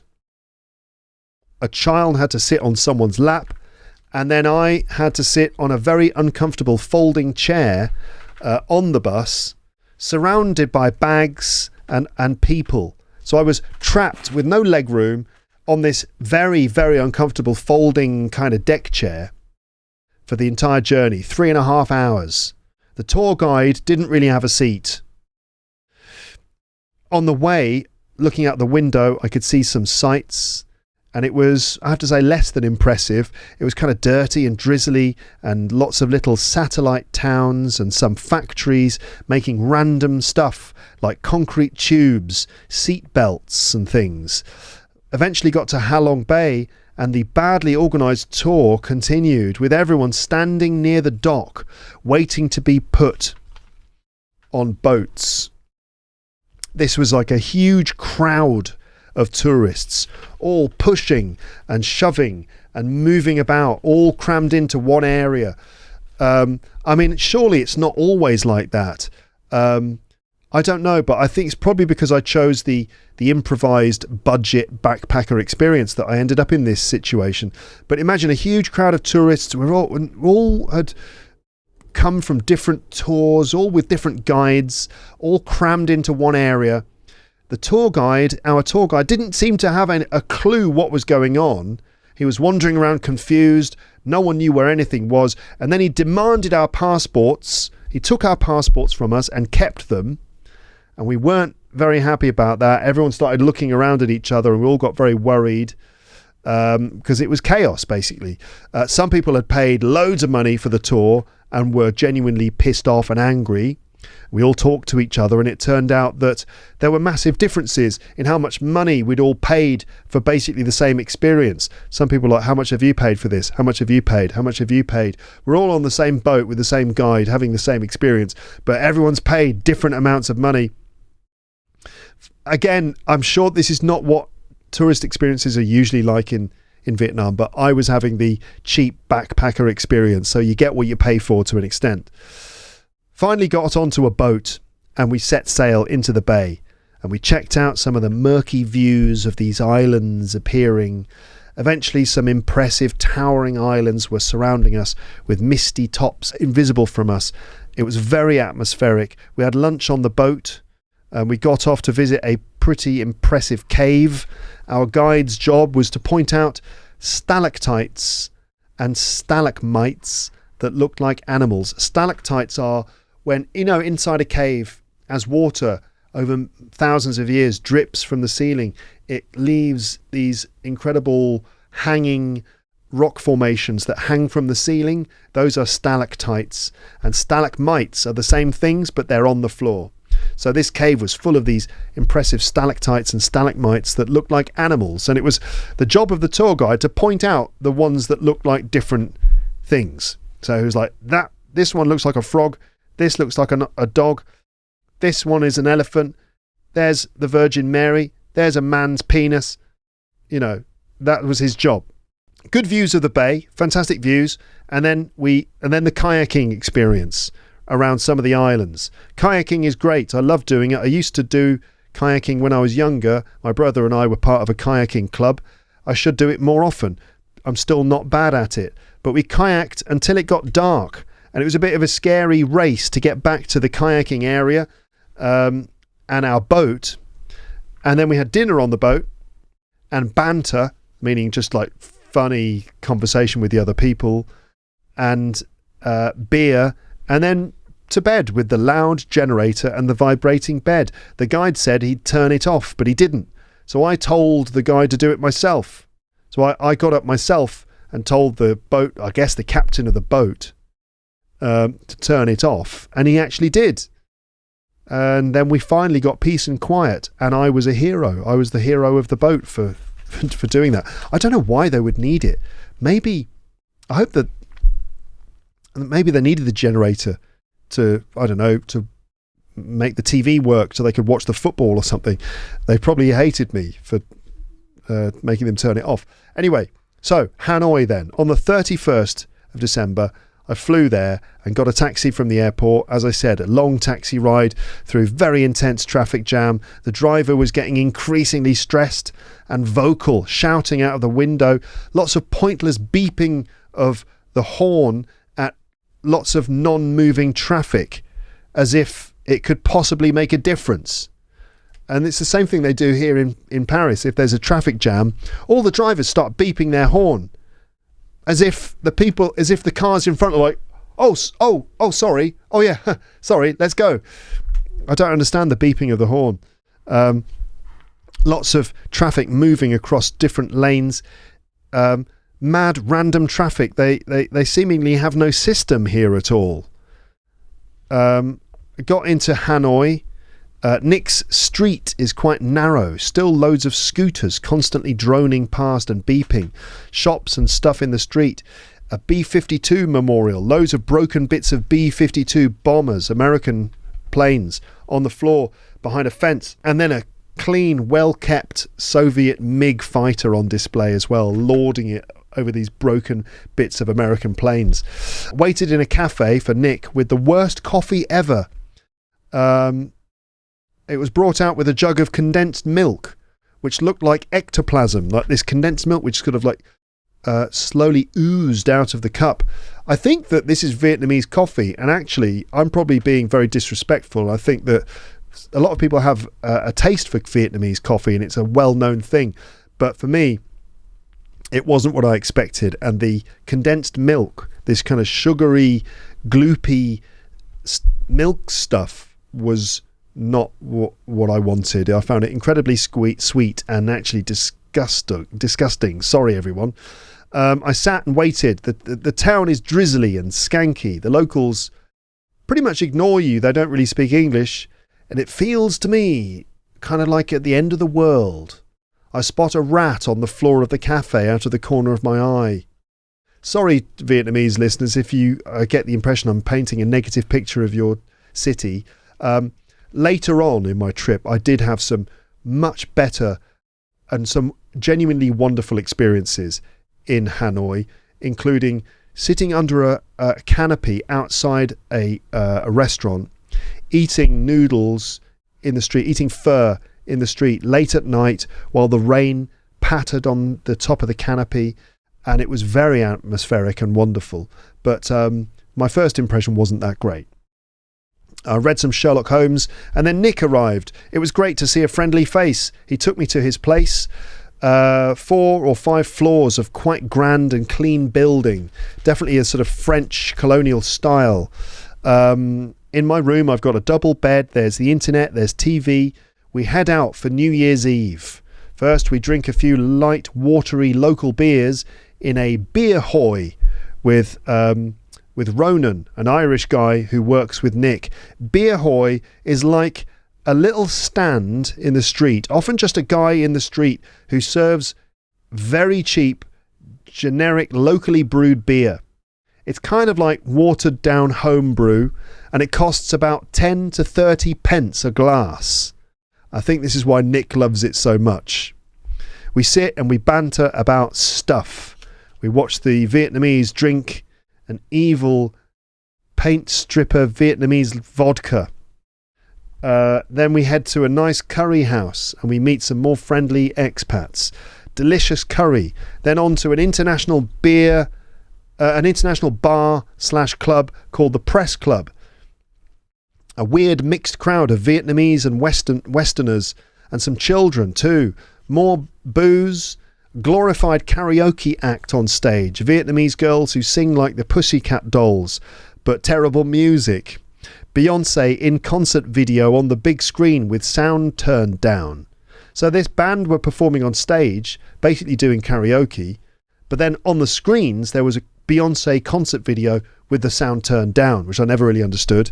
New Year's Eve rolls in and everyone, including our drinks, get covered in glitter. So poof, all this glitter exploded everywhere and we all ended up completely covered in glitter, and it was all in our drinks and everything. I still have some glitter on me now. Not now 16 years later, though I wouldn't be surprised, but at the end of the night. More beer, and we move on through the empty, wet streets of Hanoi to a pho place on the corner of Pho Alley. Pho is, I think I'm pronouncing it correctly, is a kind of noodle soup with beef served with fried dumplings called koi. I'm not sure how to say it. Sorry, Vietnamese people. But it is a staple Vietnamese food and it's delicious. Not too rich, quite light and tasty, and perfect for 2 a.m. when you've had a skinful of beer. Then a long walk through the streets to another bar. Hanoi is best at night in these conditions, drinking beer hoy or eating pho under a canopy in the street, the rain dripping down, or walking through wet, muddy streets with tall French-style buildings hanging over your head. Balconies, cornicing, colonial architecture with a Far East feel. In another bar, and lose some other people. It's just me and Nick and some weirdo barflies in a place called Half Man, Half Noodle. A colleague of Nick's is there, an American woman who's been here for years. Boring. She was drunkenly going on and on. Totally ignored me and was a little bit rude. Eventually we went home after waking up a taxi driver. Funny argumentative banter between Nick and the driver. Apparently they argued with each other about something. That night, sleep like a log and wake up at 2 p.m. the next day. Do some sightseeing of sketchy, grey communist Hanoi. Ho Chi Minh's mausoleum, the lake, etc. And then I think it's more attractive than Ho Chi Minh City, but Ho Chi Minh City is more tourist friendly and English speaking. Then at the crack of dawn, the next day I go to Halong Bay and here I am on the boat. Tomorrow I go to Hue by plane at 7 a.m. I have to be up at about 4 a.m. Will I get any sleep at all tonight? Where am I going to stay in Hue? We shall see. Ha ha ha. Just been asked by another tour guide if we'd like to visit the Fisting Village. No one wanted to go to the Fisting Village. I don't know what the Fisting Village is. I don't remember that at all. Sitting here outside the generic tourist restaurant waiting for a bus to go back to Hanoi. Vietnam right now feels like a massive tourist trap. I think that's just because I was a tourist. The hundreds of tourists who just cruise around searching for beautiful untouched pockets of culture and then spread the word, causing more and more people to go there. The local culture changes. The people become keen for cash. Tasteless tourist trap hotels and resorts spring up. The locals push up prices. Tons of tacky stuff is hawked in the streets, in markets. The locals come out in force to hassle the tourists. That's not a very positive assessment. But the best of my holiday was yet to come, actually. And the best times I had on this holiday were not in the big cities. Looking forward to heading down to more promising areas and catching some rays on the beach. Rays, that's sunlight, sunshine. Also, I'm slightly looking forward to my week in London when I get back, and I was due to have a week off. Getting a new sofa, watching some movies, doing some comedy and music, cleaning the flat, seeing friends. I feel like that Beatles song, "Without going out of my door, I can know all there is to know and see all the world." That's a George Harrison song called, what's it called? The Inner Light. It's all about, basically, you don't need to travel the world to reach enlightenment. You don't need to do that. You can do it all from inside your home. You can travel through meditation, through the astral plane, and that you don't actually need to travel. So I think I was a little bit over the whole backpacking experience at this point, thinking this is unnecessary. I can just stay at home and I can achieve enlightenment from my own home. Without going out of my door, I can know all there is to know and see all the world. This tourism culture leaves a slightly bad taste, but I am sitting at a tourist bus station. I don't know how Nick and the others can live in Hanoi permanently. It's just so kind of difficult. Lack of English, doctors, insurance. How do they deal with those things? The constant motorbikes, the weather, the dirt in the streets, nice food, but you get used to it after a while. Are they just here because the beer is cheap? I was wondering. Admittedly, it does have charm, especially the rainy beer hoy or fur stands and the freedom of just going by scooter and being relatively wealthy. Then I wrote down some teaching and learning English ideas, which I won't go into now. It's all stuff I've talked about on the podcast before. But I did this diagram, which seemed to me to be a sort of summary of the secret to learning and teaching English. That essentially it's a combination of input, practice and feedback, right? Input, teaching the students the language. Practice, the students using it in controlled and free ways. And then feedback, that's the teacher responding directly to the way that the learners are using English, right? And then these things all cross over, where you can get input and feedback at the same time. Like, for example, correcting errors and introducing the correct forms, which is a form of input combined with feedback. Analysis and remedial language work. Then you can have feedback and practice. That's, again, correction with repetition or error correction by the students. And you can have practice and input at the same time. Practice and input, that would be drills, like pronunciation drills, repeating sentences, or doing controlled language practice work. But the best English lessons combine all of these three things all at the same time. Some sort of input, feedback and practice all seamlessly happening together. So I was thinking a lot about English teaching, stand-up comedy and all the other things I was doing while I was there. How are we getting on, listeners? I think it's time for a drink of water after an hour and a half of this. Will I get through this entire diary in this one session? You know what? I don't think I will. I would like to. I really would, because there's a few funny moments in here and a few interesting tangents into the world of comedy and movies and things. To be fair, it kind of ends there. So am I about halfway through? There are some pages I'm not going to read from, where I talk about some famous comedians. I think that's too much. So there will be some that I'll skip, but I'm about halfway through the diary. And I didn't start reading from the diary until about halfway through this. So I think there's probably about an hour's worth of diary reading ahead of me. Now, I can't do all of that in this one episode. I can't do that in this one episode. I mean, I can't do that in this one recording session because in about 20 minutes I've got to go out. So you know what? I'm going to stop here and I'll continue this tomorrow. I think that's the plan. Okay, but this is going to have to be done in one single episode because, as you know, I don't like to split my episodes up into parts these days. It just doesn't work for me. So let's just have a little break for a second, and I'll pause the recording and I'll continue this tomorrow. So let's carry on tomorrow, okay, with this. And how's this going for you? Are you enjoying going on this trip with me?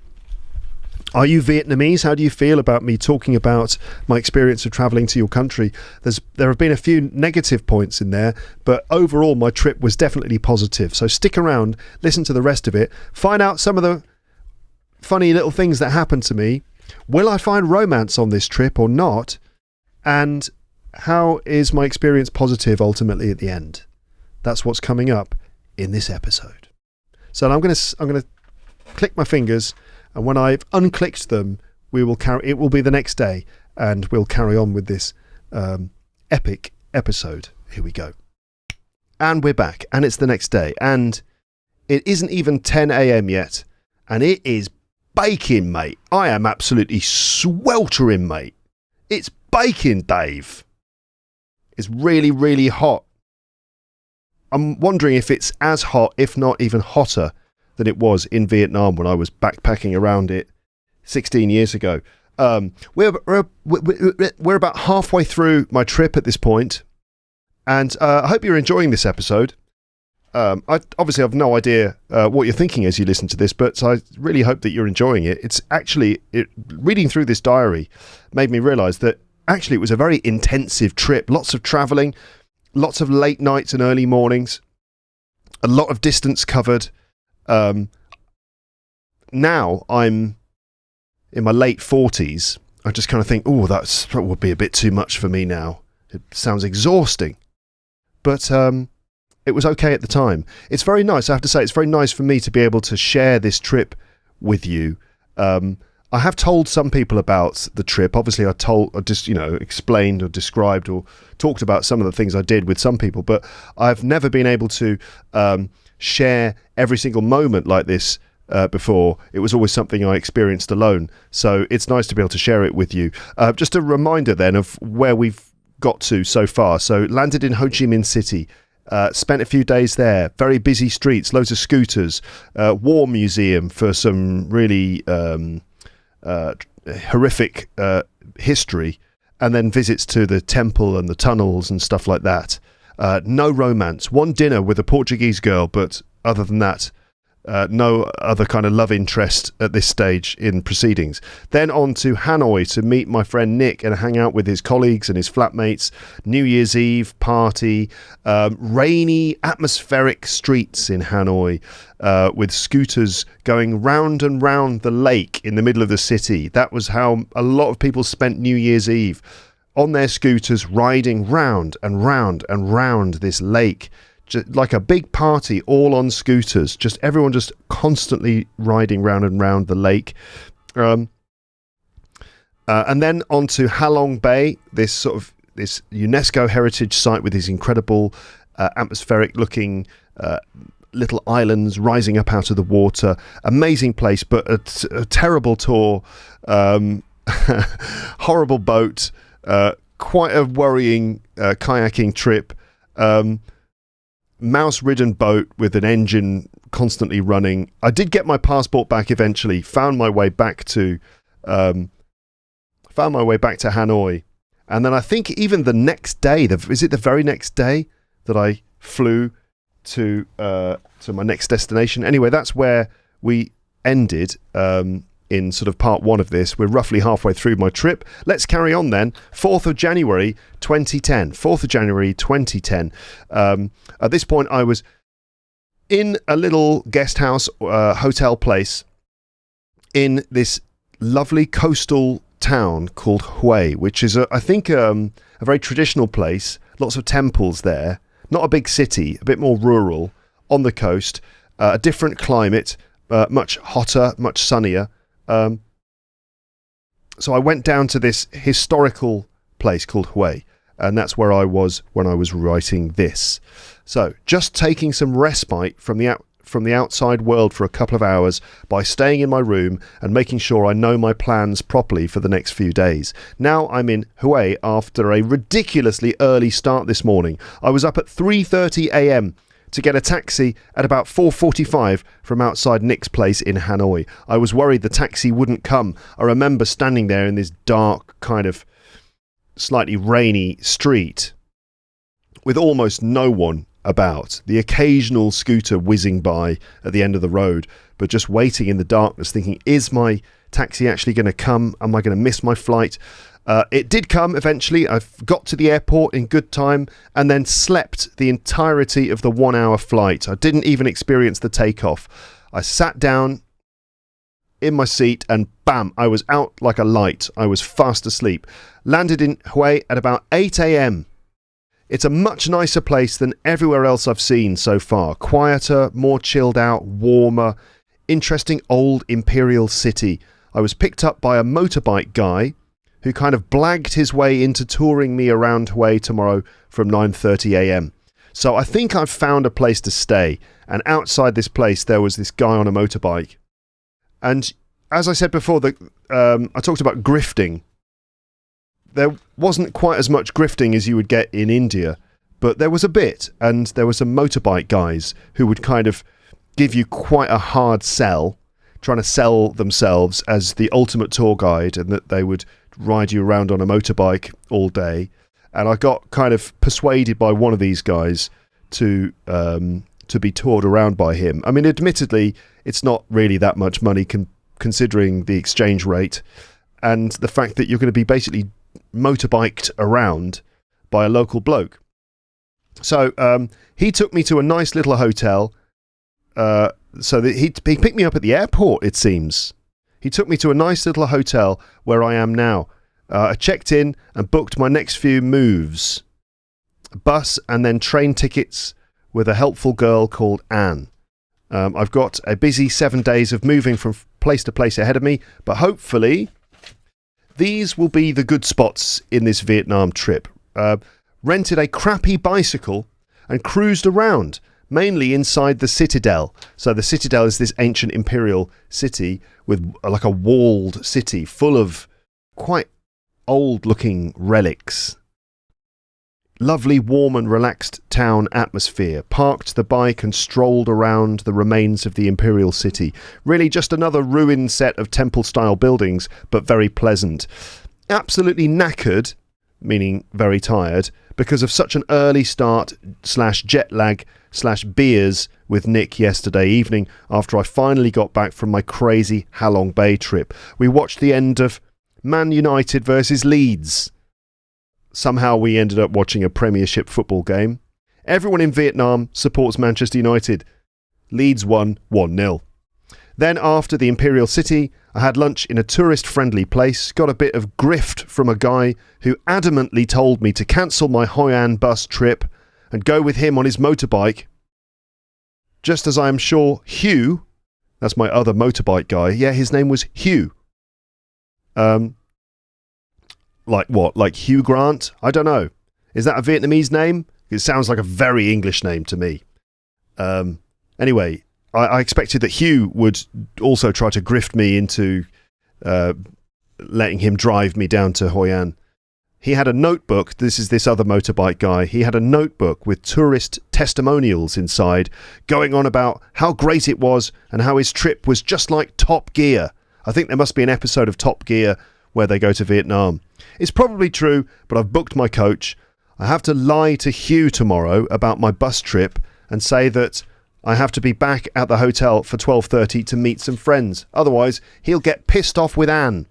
So there was like a bit of complicated politics between the motorbike guys and the people running the hotels. And the motorbike guys expect the girls in reception at the hotel to kind of go along with their grift.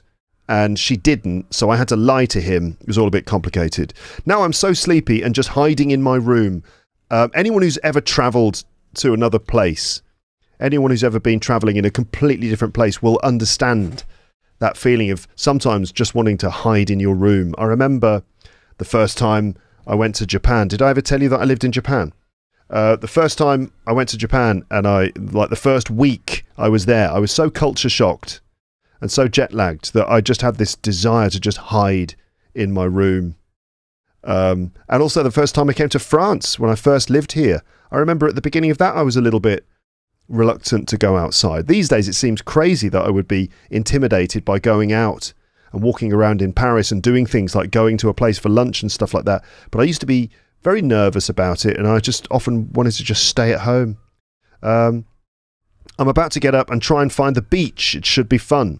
My legs got all bitten during lunch today by mosquitoes. I'm trying to ignore that now. Okay, I'm off. So at this point it was 6:40 p.m. and I've written this. Christ, this holiday just goes from bizarre to bizarre.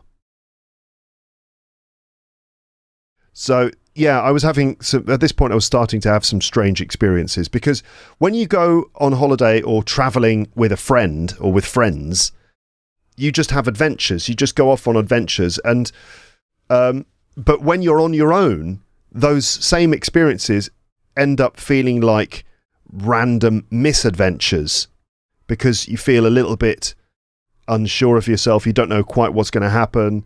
You're a little bit more nervous. And when you're on your own, you don't have anyone to sort of share the experience with. And so you're just in your own head, and it feels very strange. So yes, this holiday just goes from bizarre to bizarre. After my last entry, I thought I'd cycle to the beach. It turns out it's 15 kilometers away. So I get on the back of a motorbike with a motorbike guy, and for 180,000 Vietnamese dong, probably far too much, he rides me off towards the coast. We ride through mini villages, over bridges, across paddy fields and dusty roads. I'm on the back of this motorbike, the only foreigner around, and I'm thinking, what the hell am I doing? And finally we reach the beach, and it's like the end of the world or something. That's how it felt. The motorcyclist is nice though, and he agrees to wait an hour or two. So I've just been delivered to this completely deserted beach.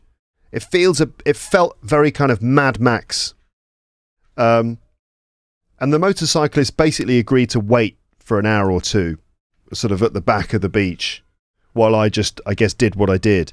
And there was a woman who owned a little shack, like a tiny little wooden building, and she led me to an old, broken plastic deck chair out on the beach, not that far from the water. And I sat there and just stared out into the distance across the South China Sea. And I've continued. It's more like a beach in a Mad Max movie. The woman does speak a little bit of English and basically asks me these things. She said, "Are you alone? No friends? No girl?" I try to explain that my cousin Ollie is sick, etc., and try and tell her the whole story. Do you know about Bill Hartzia? Have you heard of Bill? And I had to try to explain that my normal travelling companion is sick, and yes, no girl, but the woman doesn't really understand. She probably thinks it's very strange that this person has chosen to travel from across the other side of the world to sit on this broken plastic chair and look out across this this beach, which has admittedly got a lot of litter and rubbish on it, and then the water. So I sit there at the edge of the world, staring out across the South China Sea, which is a bit muddy. And I just think to myself, what am I doing here without a girl, or at least another person? I felt pretty lonely, but it wasn't too bad, because after all, I was sitting on a beach in the sunshine.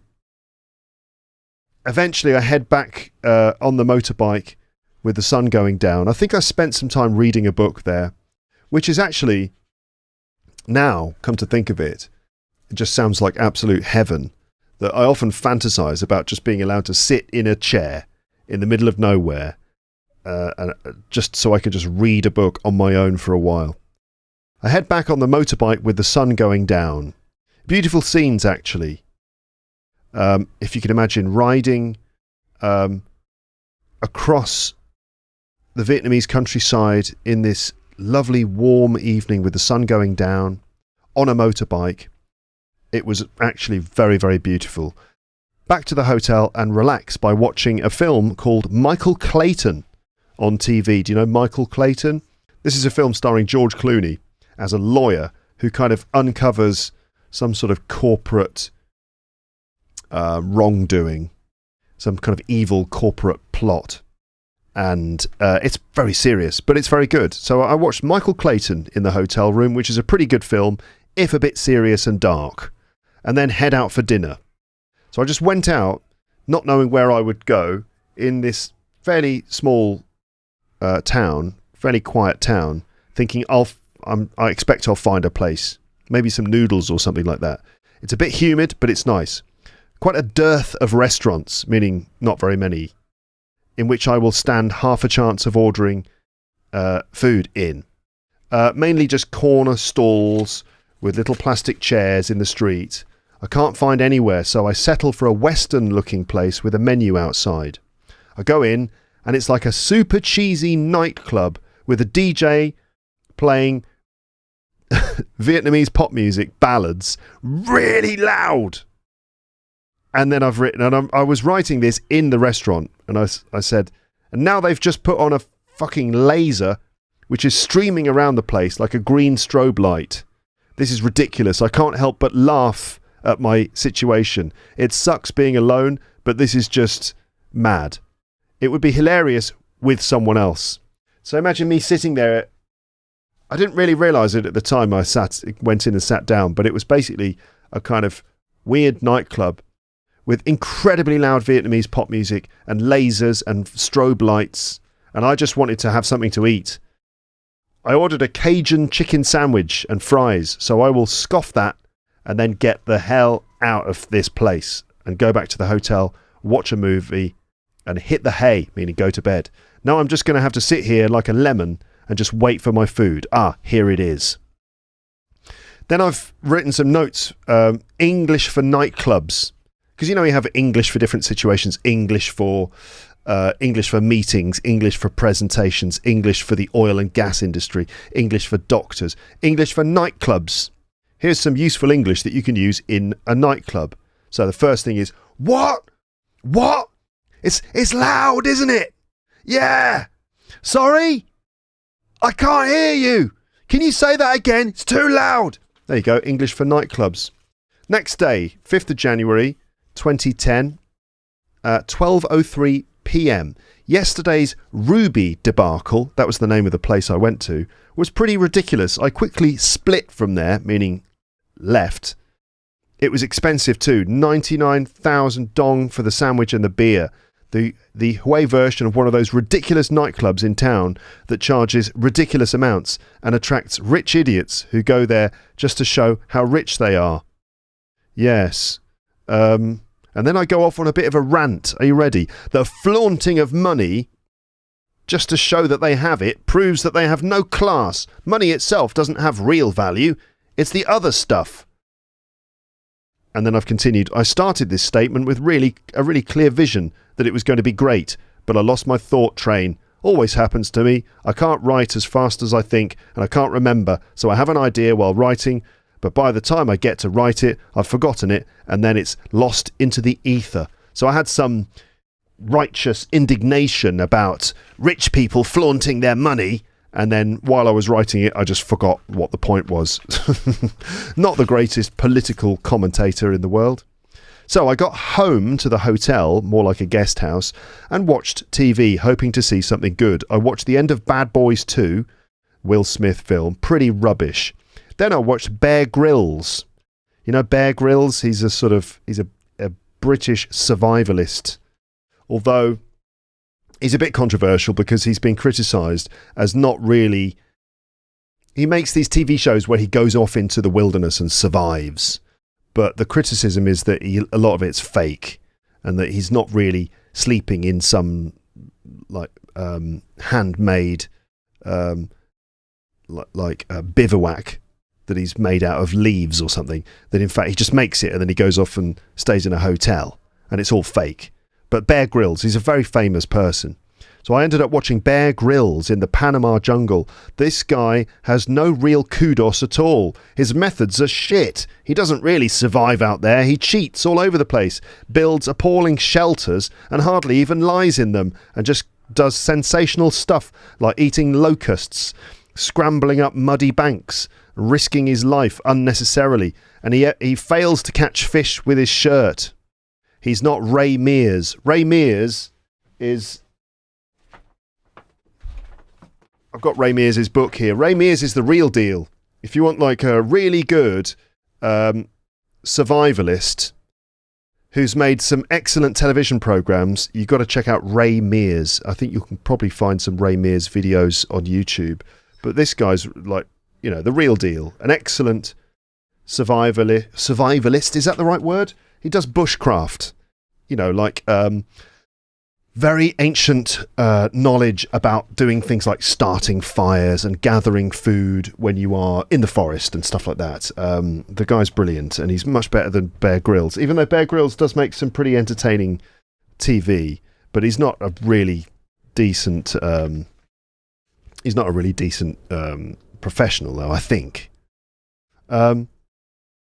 Had a good night's sleep last night. I still feel pretty screwed up, though. Too much sun today. I need to avoid the sun if I can. Well, avoid it a bit. Motorbike guy came to pick me up at 9:30. I think that's Hugh. No, not Hugh. Another bloke. Anne told me to tell him a lie about going to Hoi An by bus or he'd get angry.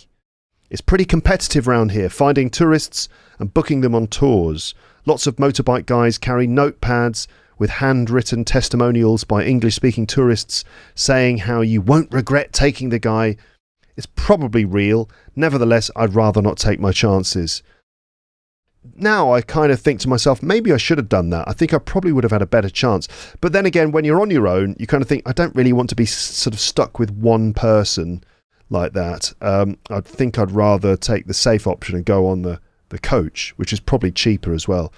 My motorbike guy's main topic of conversation was what me and my two made-up friends were going to be doing later. No doubt he was scheming on riding us around. Fair enough, I said no, though, and weaved a web-like tapestry of lies around him, sending him off on a number of mental wild goose chases, ultimately leaving him flummoxed.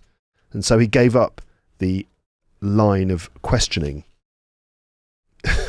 Did you catch that? So basically I weaved a web-like tapestry of lies, which just means I told a lot of lies. I weaved a web of lies and sent him off on a number of mental wild goose chases. A wild goose chase is where you go off trying to find something, and it often involves going from here to here to here, trying to find something and ultimately not being able to find it, going off on a wild goose chase. It's like when you go into town because you need to buy, I don't know, a certain type of screwdriver, and you go from one shop to another shop, and that shop sends you to that shop, and they say, we haven't got any here, but you might find it in that shop, and you go over there and you're on a wild goose chase trying to find this screwdriver, and eventually you don't even get it. So I was sending this motorbike guy off on a number of mental wild goose chases, saying, oh, I'm going to meet my friends here, and then we're going to do this, and he's kind of like trying to plan how he's going to find his way into our plans so that we end up paying him loads of money for driving us around. But I was like, you know, weaving this web-like tapestry of lies, leading him off on lots of wild goose chases, ultimately leaving him flummoxed. So if you're flummoxed, it means you're sort of confused and you don't know what to think. So, I don't really understand. That's flummoxed. And so he gave up the line of questioning. Key phrases for doing this are basically key phrases for not being very specific and not committing to anything in this situation. I'll think about it, and saying, no, on foot, saying I'd be doing a lot of things on foot, and just simply saying no. I paid him quite handsomely at the end of our trip. That's a nice collocation, isn't it? To pay someone handsomely, meaning to pay them a good amount of money. And he was pleased. He took me out to a couple of very nice spots. A Buddhist temple with a bunch of young monks praying. Typical Buddhist monk stuff. Then onto a tomb in a lovely pine forest. A tomb for an emperor type guy. Now it's a bit broken, but still very atmospheric and impressive. I took the standard photos, none of them particularly outstanding, I expect, because of my crappy camera phone. I stopped at a little cafe and had a Coke with the driver and a sweet woman who owned the place. I remember one of them pointing out to me that I had big ears, which is quite a random sort of conversation starter. You have big ears. But it was a compliment, because he said in Vietnam this is very good luck. So I've got that going for me. I showed these two pictures of London and chatted in a kind of pidgin English and made them laugh with comments on the differences between CNN and BBC. Good banter. What would I have been saying? You're watching CNN. You're watching the BBC. I was probably doing all that sort of thing. Back to Hue now, and I'm waiting to get the bus to Hoi An. Still isn't here. It's going to be long, potentially a hot bus ride. I hope I get a decent seat on the left side of the coach to check out the views, because we would be going down the coast. So I wanted to be on the left side of the coach so I could see the views of the seaside. Then I'll need to find a place in Hoi An and go to the beach. I might go for a ride to some scenic areas tomorrow. So 7:45 the same day, PM, in Hoi An. Oh my God. I arrived in Hoi An about an hour and 45 minutes ago. Lovely bus ride. A sleeper bus, which I'd never seen before. You basically lie on reclining chairs. So these are chairs that kind of go all the way back, and you can pretty much lie down if you want. It's a pity it was only a 4-hour journey. I resisted urges to fall asleep because I'd heard that there were some great views. The views were good, but not unbelievable. It wasn't New Zealand or Mount Fuji or Scotland for that matter, but certainly some beautiful classic Vietnamese scenes. No helicopters like in the movies. I listened to a host of tunes on my MP3 player. Remember MP3 players? I had a little sort of pen drive MP3 player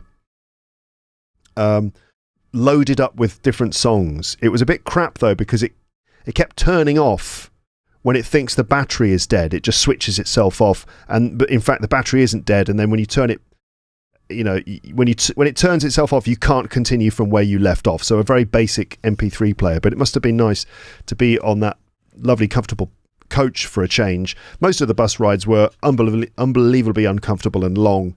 I remember one bus drive, I don't remember where I was, but I was at the back of the bus sitting next to this local Vietnamese girl who at some point fell asleep and put her head on my shoulder. So I had this kind of surprisingly cozy, cuddly little coach ride with this Vietnamese girl basically sleeping on my shoulder. Anyway, I arrived in Hoi An after some banter with some Aussie lads. So I met some Australian lads. Quite good banter, but a bit laddish for me. If something is a bit laddish, they're probably a bit, I don't know, a bit sort of rude, maybe some sexual stuff, I expect. Got a taxi with a 50-something traveller, so a traveller in his 50s, who I think wanted to be left alone, so I split, meaning I left, and strolled into town. Easily found a basic place to stay called the Hoi Pho Hotel. Good name, recalls the Hanoi delights of beer hoi and late night pho on a rainy street corner. Strolled into town with a semi-intention to purchase a suit, because one of the things you can do there is because they have this fabric trade, textile trade, and also they make a lot of bespoke tailored suits in some parts of the country. I think it's the same in Thailand as well. And what people say is that you can go into these places and they will cut a suit for you and you can pick it up the next day. So that was one of the things I was considering doing. I walk straight into a recommended tailor and immediately I'm treated to a great sales pitch by the owner, a woman with plenty of get up and go and a good location. The product sells itself too. I treated myself to 2 tailored suits. One of them black with a dark blue lining and grey trim. So it was black. Inside the lining was dark blue with grey trim. I mean, I don't know if that is I don't know if I designed it well at all, those colours. But anyway, I got one black suit and the other one is white. I don't know why I chose it. Actually, I do know why I chose a white suit, but I mean, what a ridiculous thing. I never ever wore it. But I bought myself a white suit because I had this idea that I would perform stand-up comedy in a white suit, a bit like Steve Martin did in the 70s. A white suit with light grey lining and black trim. Also 2 shirts. I'm going to look top class, I thought to myself. $200 for the lot, which is about £130. Good value considering any suit in London is off-the-shelf rubbish. I can't argue with £65 for a nice tailored suit. The suits were okay, but I remember when I finally got together with my wife and I showed her the suit, she was like, not sure about that suit. And it wasn't that great. Anyway, I just hope I can carry these suits and shirts in my bag. I may have to rearrange some stuff by filling side pockets with worn t-shirts, socks and pants, etc. I do have room. Then after what turned out to be a very pleasant shopping experience, I chatted to the owner about her business for a bit. I've just strolled down to the river to get dinner, and wow, this place is lovely, really nice, warm with a breeze, quiet and atmospheric. It's laid back and the shops are of good quality. Loads of really nice restaurants and gift shops. It's the most expensive place I've been to so far, but the quality is good. So Hoi An, highly recommended. Lovely little spot with, I guess is it a canal or a river? I think it's a river that runs through it. It's near the coast. And yes, kind of a bit more upmarket. Lots of these tailors where you can go and get your clothes cut for you. And lots of nice restaurants on the waterfront. And a lovely atmosphere in the centre of town. I recommend it a lot. But last night when I started writing this, I strolled from my hotel, which I found easily, quite basic, but everything I need with shower, air conditioning, TV with football, HBO, movies, etc., and strolled into town in order to get some food. I wandered into a tailor's that had been recommended. I think I wrote about this yesterday. Anyway, that was a buzz. Then I strolled towards the river, and wow, it's nice, classy place with loads of great restaurants lining the river with lights and boats moored at the riverside, gently drifting around. These are boats that were sort of moored but drifting around, and lights hung up, some traditional live music being played, not too much grift, generally pleasant. Found a restaurant and was lucky enough to get seated. More expensive than I'd been paying, but what the hell, I'm on holiday and I'm treating myself. Besides, it's only about £5 for delicious tiger prawns in garlic sauce, chips, bread and 2 beers. I sat there not believing my luck because the rest of my experience here has been a little poor by comparison. After dinner, I think the cook was Polish. The cook came out. The chef came out to check my food was okay, and what a life he has, running a kitchen in this place. Perfect, really. A steady stream of punters, that's paying customers, fresh ingredients, and a lovely location. I said goodbye to the chef and strolled down the river, bought a beer, and sat on a bench, absorbing the atmosphere. Then I strolled some more over a bridge to the other side, for a bit more atmosphere, and sat by the river listening to Bob Dylan coming from a bar behind me. So I sat in front of a bar and they were blasting out Like a Rolling Stone by Bob Dylan, which was a nice atmospheric moment, a special moment. Then I wandered home and chillaxed. That's a combination of relaxed and chilled out. I chillaxed in my room. Now it's 9:45 and I've just eaten a big breakfast of omelette, bread, milkshake, cappuccino. And now I'm about to stroll around town, checking out the basic sights. At 12 o'clock, I've got to go to the tailor's again, and then return at 4 p.m. This afternoon, I will endeavour to find the beach. I might try to rent a bicycle. I'll definitely get very hot, because it must be in the high 20s and also humid. I have plenty of water, and I've also applied sunblock, so here we go. Right, continuing, it's now 6 p.m. on the 6th of January. Now I'm having a tiger beer on the riverside again as the sun goes down beyond the river. I'm saying no subconsciously to sellers, people coming by trying to sell me things. Grift is too strong a term for this, as they don't really implore and beg or deceive like they do in some other places. And I'm now committing some more thoughts to paper. I'm starting to resent the Western couples who populate Hoi An. So to resent someone is to hold sort of bad feelings against them. So I was on my own, but I was surrounded by a lot of other people and a lot of couples, especially in this romantic spot. I was surrounded by Western couples, so couples, from, I don't know, Western countries, and I started to resent them. And I've written, they lazily stroll the streets or sit in each other's arms. They probably make love in the evenings or the mornings and lie together talking about their trip. On the other hand, I talk to mosquitoes in a Robert De Niro voice in my hotel room. My life feels funny and ridiculous. This is true. I did do quite a lot of that. When I'm on my own, I start talking in different weird voices, and I would hunt mosquitoes in my room going, where are you? I'm going to find you. I'm going to find you. I'm going to hunt you down.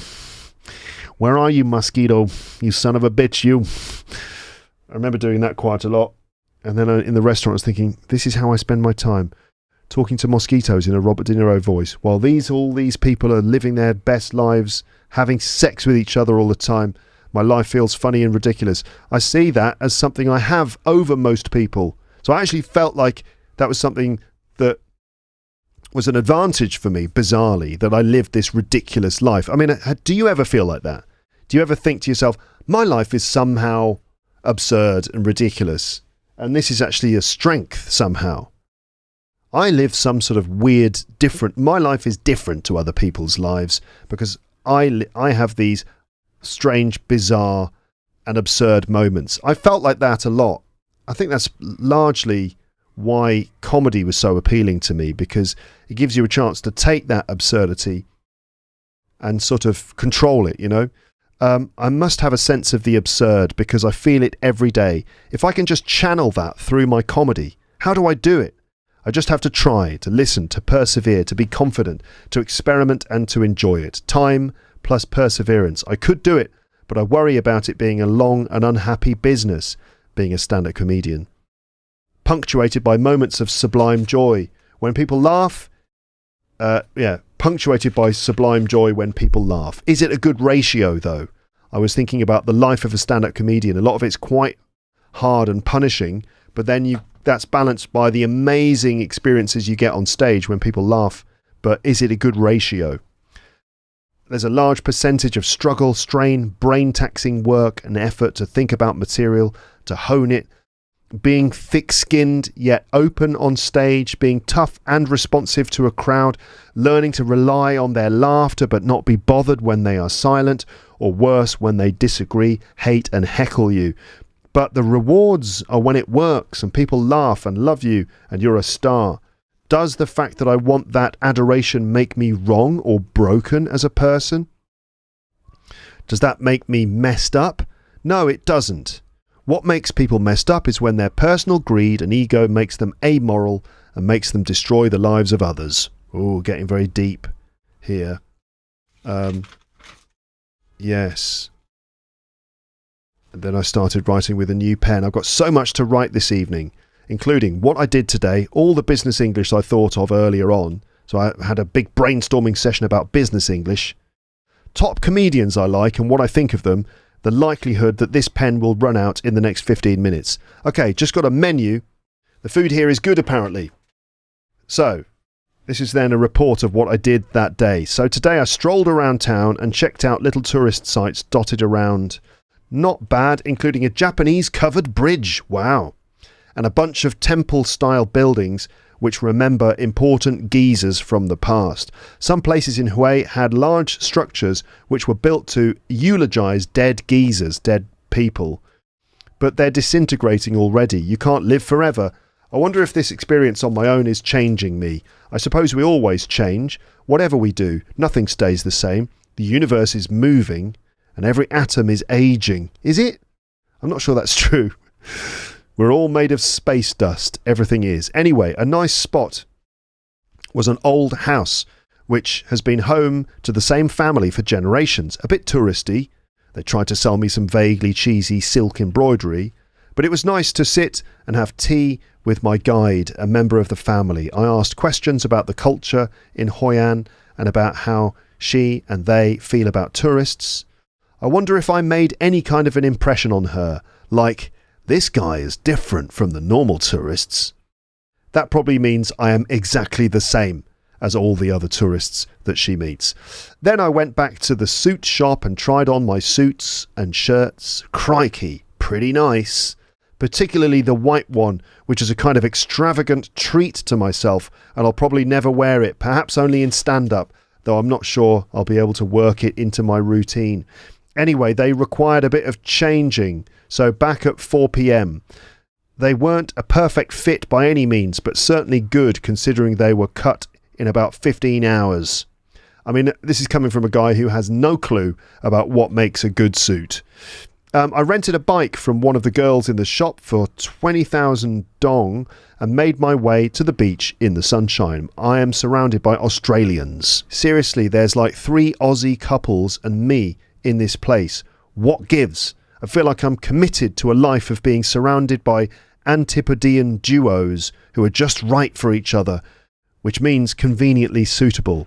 Anyway, I made my way to the beach via some beautiful Vietnamese paddy fields and got to the beach. Nice. Had lunch, some pho, and lounged in the semi-shade for a couple of hours reading Oliver's book, which is proving to be really good. The book is called Cavalier and Clay by Michael Chabon. I recommend it. Just lovely to chill on the beach, nicer than India due to the lack of grift. An Aussie couple behind me are playing blackjack. That's a card game. If I had a girlfriend, we would play cards. This is a sad statement. Right, I'm going to leave the restaurant and frickin' stroll like a mofo. This is a weird one. I've written, I'd quite like to have breakfast with Grandmaster Flash and the Furious Five. Melly Mel, Junebug, Raheem, Flash and me. We'd eat jam and lots of fresh juices. Talk about zodiac signs, how hard it is living in New York City. Yeah. Okay, random thought. Vietnam podcast ideas. So here are some of the ideas that I wrote down for those 2 podcasts I made, episode 47 and 48. How many modes of transport I've used, how many miles, my carbon footprint. It's impossible to travel to developing countries without thinking of the economic and cultural issues. For example, my currency is worth more, my economy and infrastructure are more developed. What is the effect of my travelling to this country? What is the importance of tourism for Vietnam's economy? How does tourism affect the economy? What about the destruction of the local culture? What about inflation? There's always a sense of guilt for paying too less. Maybe I'm not paying enough money for these things, or maybe I'm paying too much. The Disneyization of things, the sort of touristization of everything. The positives are for the locals is that they learn about other things because they get to meet people from around the world, and generally standards probably go up. I could talk about why I came to Vietnam, where I went, what I did, who I met, the role of English. And then I've written some notes about English for travelling.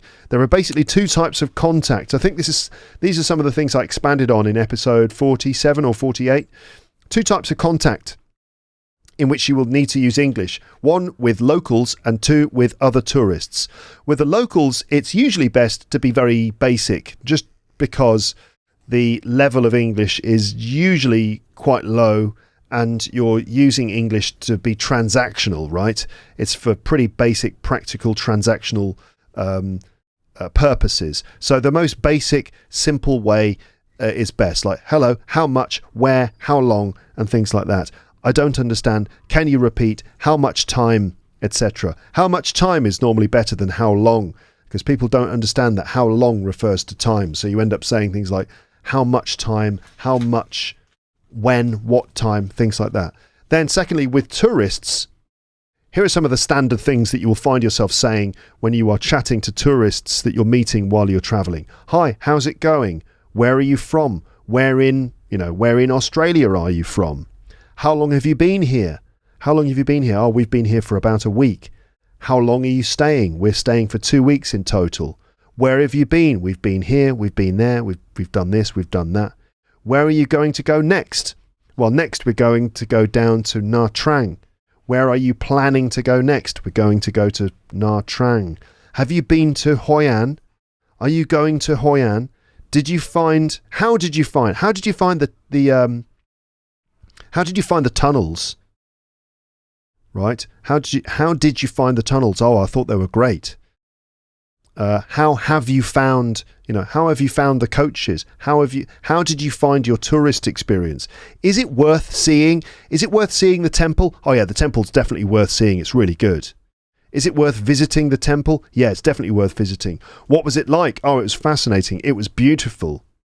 How is it compared to Thailand? Oh, it's much better. Oh, it's about the same. Have you travelled much before? Oh yeah, I've been to lots of places. I've been here, I've done this, I've done that. Do you know any places to stay around here? Do you know any places to stay? Is there an ATM nearby? An ATM, that's a cash machine where you get cash. Is there an ATM nearby? Do you know the way to the beach? So what do you do back in Australia? Oh, you're a teacher. Oh, me too. Have you been here long? Yeah, I've been here for 3 weeks. Are you staying here long? No idea. Have you tried the pho? And then, oh, I've been here about 7 days now. I'm here until next week. I'm staying until next week. I've got 3 days left. I've been to this place, and this place. I flew into Ho Chi Minh City. Then I flew up to Hanoi. Then I took a bus down to Hoi An. I took a taxi here. I took a train there. I'm going down to Nha Trang later. I passed through Dalat. I'm going up to I'm going up to Hanoi. I'm going into this place. I'm going to stick around. I'm going to stay here. Yeah, I've been there. No, I haven't been there. I didn't manage to go there. I didn't end up going there. How to describe the place. What was Ho Chi Minh City like? Oh, it was frenetic. It was busy. It was loud. It was friendly. It was quiet. It was hot. It was humid. It was sunny. It was expensive. It was difficult. It was easy to find places to stay. It was big. It was small. It has a lot of good places to eat. There's loads of accommodation. There's lots of sightseeing. So, things for sort of tourist things to see. You can go sightseeing. You can see the sights. It's a bit chilly. It's a bit grey. It's a bit cold. It's a bit wet. It's a bit unfriendly. The people are lovely, friendly, nice, helpful, unfriendly, unhelpful. They speak good or bad English. They don't speak English at all. It's worth seeing. It's great. It's impressive. It's cool. It's interesting. It's amazing. It's not worth seeing. It's a bit of a letdown, meaning it's disappointing. It's an anticlimax. That's why you expect it to be great, but it's actually not. It's not as busy. It's not as crazy as Ho Chi Minh City. It's a bit colder. I've been to this place. I've done my fair share of travelling in my life. I haven't been to many places. There are lots of places in the backpacker area. There's an ATM on the corner. There's an ATM at the end of the road. There's an ATM opposite the information office. I'm a teacher. I'm on holiday. I'm on a year off. I'm a bit templed out. If you are templed out, it means that you've seen too many temples and you're a bit fed up with them. Now, the next few pages I'm going to skip. I could read through them, but I think I'm going to skip them because this is where I decided to write mini essays about my favourite stand-up comedians. I could come back to this at another time, but these were my comedy heroes, and you can see how much I was thinking about stand-up comedy at the time. So I wrote about Steve Martin, a little history of Steve Martin, Dimitri Martin, history of his comedy, Bill Hicks. You should check out these comedians. They're all very good. Bill Hicks, Bill Bailey. I did a podcast episode about him once. Does a lot of musical comedy. Eddie Murphy, absolute legend of stand-up, obviously became an actor. Eddie Izzard, who, of course, I met once after this. I didn't expect I'd ever actually meet him, but I did meet him. And, of course, I feel like I made a fool of myself by going, "You're in my head now." Oh. Richard Pryor, one of the greatest stand-up comedians ever. Okay, let's continue then. The 7th of January now, 1:15. Okay, after my comedian splurge on the last few pages, I was sitting in Da Nang station waiting for my train to Nha Trang. I've got onto my train. So at this point I was on a train, travelling again further down the coast for a few hours. It was quite a long journey. Was it an all-night journey? It might have been. Down to this place called Nha Trang, which is a sort of a beach resorty place, a sort of large town, or is it a city, next to the coast with a long beach and also various places to visit and boat trips out into the sea. I think there might have been a few islands to visit. So I've got onto my train, similar to an Indian sleeper, but with 4-bed cabins. So each cabin had 4 beds in it. I'm sharing with 2 Vietnamese people, a guy lying on the bunk above me and a woman sitting on the bunk opposite. Just out of a sense of vague awkwardness, I am writing. It's going to be a nearly 9-hour journey. 2 Australian girls in the next carriage with ridiculous supplies of crisps and chocolate with them. If I sleep on the way, I won't sleep tonight. But what the hell, I will lie back, relax and listen to music, read, etc. I should make some chat with the woman, but I've already said a nice hello. I will chat a little bit more later. So I chatted to her a bit. I said, Saigon, Nha Trang, how long, etc. Enough to justify sitting in a cabin together for the next 8 hours. Thankfully, we're not obliged to make small talk because of the language barrier. Great views out of the windows. Again, I can't get the images of Vietnam movies out of my head, but that's what it looks like. It's actually beautiful. I went for a stroll a while ago down the train, hoping to find food or something. There are some disgusting toilets and a couple of women pushing trolleys around. I had some food from one of them, which I shouldn't have done. These pretty grotty looking trolleys being pushed up and down this pretty grotty train, and I chose to have some food from one of them. But I was hungry, so I had a carton of rice with some random meat. I didn't even know what it was. It was just generic meat. And some fish shavings. The rice was all weird looking and slightly see-through. It looked like really old rice. And the meat was just really gnarly bits of chicken bone. I think it was chicken anyway. Mainly just gristle and cartilage without a lot of meat. So I opted for rice and fish shavings. So I ate some of the meat but then left it. I also had a beer. I feel like having another one now. I had a little snooze until my roommate started loudly talking on her mobile, and I was worried that the noise from my headphones would disturb her, but she apparently wasn't worried about making noise on the train. I'm wondering what Nha Trang will be like. I'm thinking resorty. Could be good though, could be a bit shite. If it's too Ibiza-ish, meaning a bit like Ibiza, meaning full of sort of Westerners getting drunk and partying, it might be pants. If something is pants, it means it's not very good. Still, I might meet people and girls. Will I become romantically entangled on this trip? My roommate is applying yet more foundation to her face. That's makeup. I'm listening to loads of random music on the iPod. It wasn't an iPod. Some of the best stuff is the Kings of Convenience. They're brilliant. I don't know if you know the Kings of Convenience, but I highly recommend them. Norwegian sort of folk music duo. Excellent. 7 p.m. Still on this darn train. Cockroaches on the walls. Nice. I remember lying there in the bed and noticing something out of the corner of my eye, and there was a cockroach climbing up the wall just next to my foot. Plenty of that sanitising hand wash being used. I just had a few beers with the 2 Australian girls in the next cabin. We were in the food carriage before it got filled with locals who were eating what appeared to be nasty looking food, not dissimilar to the rank stuff I had earlier, which I regret eating now. Hopefully it won't do something wrong to my insides. I feel okay, but later on, who knows? 3 hours left on this journey. I'm going to chill out and read for a bit, I reckon. Having a good experience here on my own, but I'm kind of looking forward to going back to the UK. I've got quite a busy life back there. I have a few resolutions for 2010 as follows. These were my New Year's resolutions. Keep trying my hand at the comedy. Do my best. Try to make people laugh, learn from mistakes and have fun. Do the podcast, but only if it's enjoyable. Get my kitchen and bathroom done. It's time I got that sorted. It would be nice to have the whole place fixed up nice. Meet more girls. Keep building my teaching.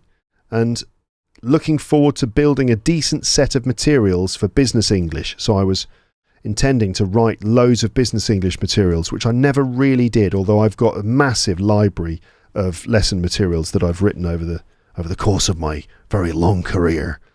A combo of practical English for presentations, negotiations, meetings, and some good topic-based vocabulary stuff. I'm just and yes, the other resolution is just enjoy the heck out of my life and get more girls on the scene. Yeah, that's pretty much it. Life. We live each day and we get old. What's it all for? We have pain and discomfort of old age ahead of us. We do what we can. I hope that Nha Trang is good. I want to rent a scooter one day and see the local sights. I've got some stuff about presentation language. Other notes for English teaching.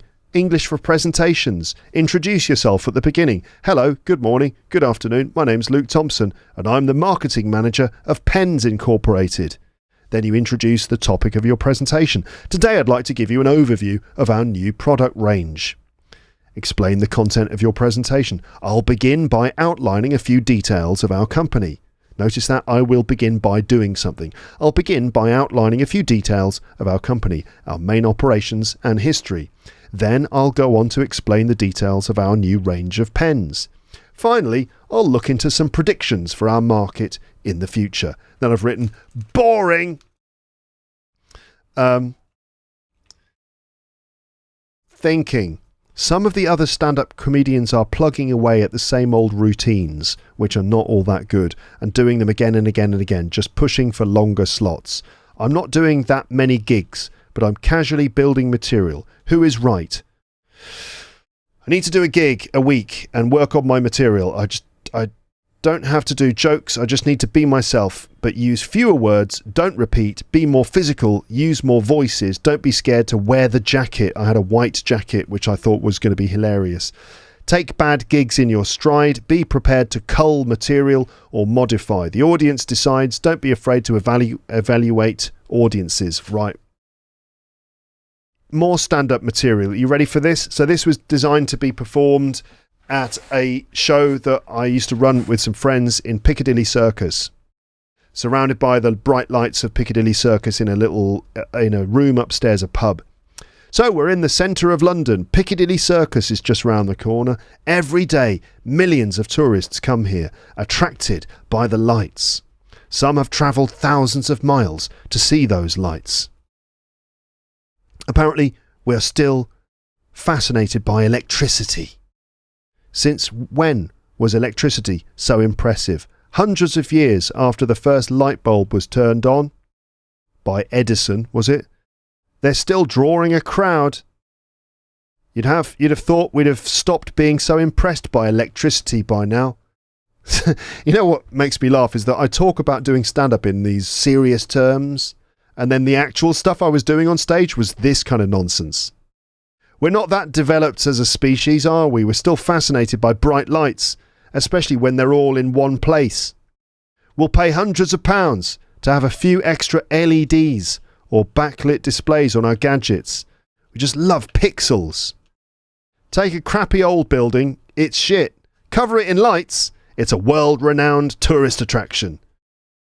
What would Las Vegas be without its lights? Quite dark, probably.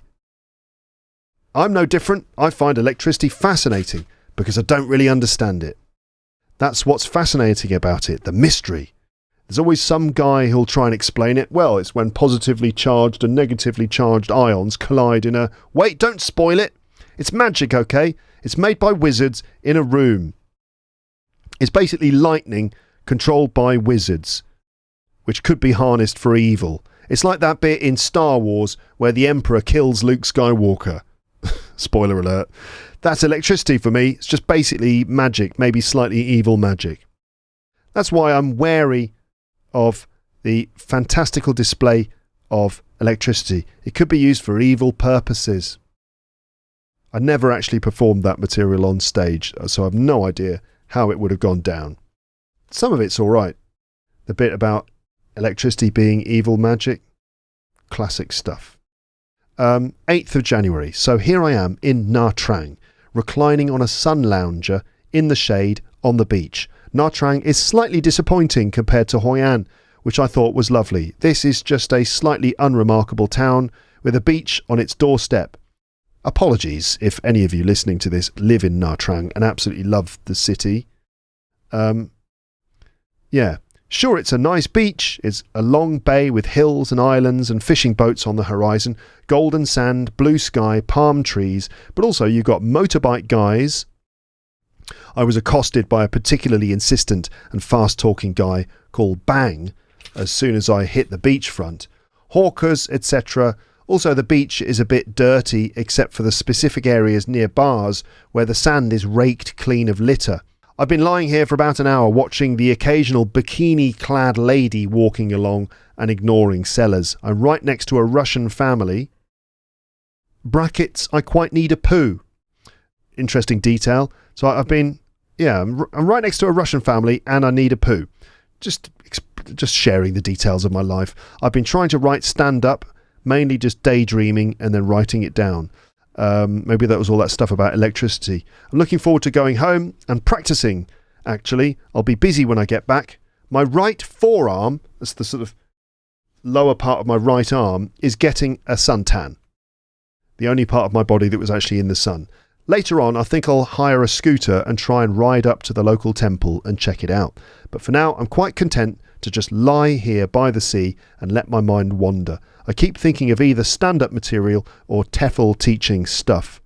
I had a difficult chat with my dad over Easter about my possible setup of a TEFL school or online TEFL stuff. So I remember this. There was a period where I didn't know what I was doing with my career, and my dad was trying to sort of encourage me to take steps to develop things, suggesting I could set up my own school, which is definitely not what I want to do. I've never wanted to do that. I've never wanted to be basically the manager of a school who has to tell teachers that he's adding yet another student into their already very full classroom. You know, I've never wanted to run a school. I enjoy teaching, but I don't enjoy the management side of running a school. It's not for me. But my dad was trying to encourage me to do something else, to try to build my career. Fair enough. And I wrote, he wants me to earn more money. I do too. I don't know how to do it though. For the podcast, I will add a message saying that I need money to cover my costs and to consider a donation. It could be like this. Luke's English podcast is free, but I have to pay Podomatic to host my site. Those were the days when I paid Podomatic more money. The more downloads I got, the more money I had to pay. It was a ridiculous business model for Podomatic. No wonder they basically went out of business, I think. If you download my podcast, please make a small donation via PayPal to help me cover my costs. I'm doing this because I enjoy teaching and sharing, but I don't want to lose money. Something like that. I'm unlikely to make more than a few dollars a month, but what the hell? I expect that most people will think, oh, someone else will probably pay. That worked for a while. It wasn't until later when the podcasting industry actually developed that I was able to actually earn any money from doing this. I've always found career choices to be the most irritating of decisions. I have a lot of skills though. My best skill is my ability to teach in class. School management is another thing altogether, and it's about squeezing resources and cutting corners. Do I want to do that? You've got to choose the lifestyle you want, not just go for the money. But I will need money later in life. I should be wise and save my money now. If I had kids, how could I do the same? How could I look after them? I'd be bringing them into a tough, competitive world. And if I'm married, what are the chances of marrying a woman richer than me? Or at least being attractive to a woman when I'm not earning a lot of money? I'm on a track which points towards being single at 40. I'm so used to being alone. I just want to meet a girl that I click with. That's all I want, please. Yeah, that's quite profound. Like I mentioned earlier, when you're single for any long time, you just start to feel like this is my destiny. I'm always going to be single and I can't be with anyone. So I just wrote, I just want to meet a girl I click with. If you click with someone, it's just, you just get on with them. There's chemistry between you and it just sort of works. That's what you always want, isn't it? That's what you hope for, to just meet a girl who you're attracted to and who you click with, where you just instantly get a good rapport You get a rhythm together. So I wrote this January, when? Just in the first week of January 2010. I was worried that I was going to end up being single for the rest of my life. I was worried that I wouldn't be able to be attractive to any girls, that I wouldn't be able to look after kids if I had them. All I want is to meet a girl I click with. Well, approximately 5 weeks after I wrote that, I met my wife. It's funny, isn't it? And she's definitely someone that I click with. It's funny the way things go. I met my wife in London, and, well, the rest is history. We're still together after all this time. 2 kids. So I continue. So later I'll try and scooter to the temple. Tomorrow I'll probably do an organised boat tour around the islands. I don't like tours, but the other option is just to lie on the beach all day again. Oh God, more stand-up material. Possible Vietnam stand-up stuff. MSG in food. Do you know what MSG is? It's a sort of chemical flavouring enhancer that is added to a lot of food, especially if you buy food in sort of cheaper places. If you buy like cheap noodles, super noodles in the supermarket, there's the noodles and they come with a sachet of like stuff that makes a soup. It's a dried stuff, and that often has MSG in it. And you can tell it's got MSG because the food is almost glows. It's got like a luminous quality. Maybe that's the cumin or something, but also MSG seems to make food a certain kind of bright colour and enhances the flavour as well. So MSG in food, it has a glow in the dark fluorescent colour. I've eaten so much I don't need to turn on the light when I go to the toilet. It's just like a yellow lightsaber in the dark. Number 2 is about haggling. This is where you have to negotiate the price of something, right? So you're in a market and you say, how much is this? And they say, how much will you want to pay? And I'll say, how about 100? And they go, 100? Don't be ridiculous. This is worth at least 400. You go, all right, 200. That's haggling. Haggling. Your haggling instincts kick in when you negotiate a street seller from 80,000 dong to 20,000 dong, even though you're basically talking about 7p difference, and the guy has no choice but to sell the stuff in order to survive. Nevertheless, you feel like an expert negotiator. You start negotiating everything. Even vending machines have a haggle button. I got back to the UK and I was still negotiating. I went into Boots, that's a popular store in England. I went into Boots for some Imodium Plus. That is medicine that you need to take if you have diarrhea. Got to the counter. How much is this? £2.19, please. £2.19? No way. I'll pay 50p. Sorry, sir. The price is £2.19. Well then, I'm going to Superdrug over the road. And it worked. It's difficult to communicate. You need to grade your English to make it simpler. Some tourists don't know how to do this. In fact, they think you have to get more detailed and more formal, and this makes it clearer. For example, you could say, what time does the tour start? But some tourists will go, at what hour of the clock is the boat tour scheduled to commence? Some people bring their little kids with them. I wonder if it has a bad effect on their language development to listen to their parents speaking broken English the entire time.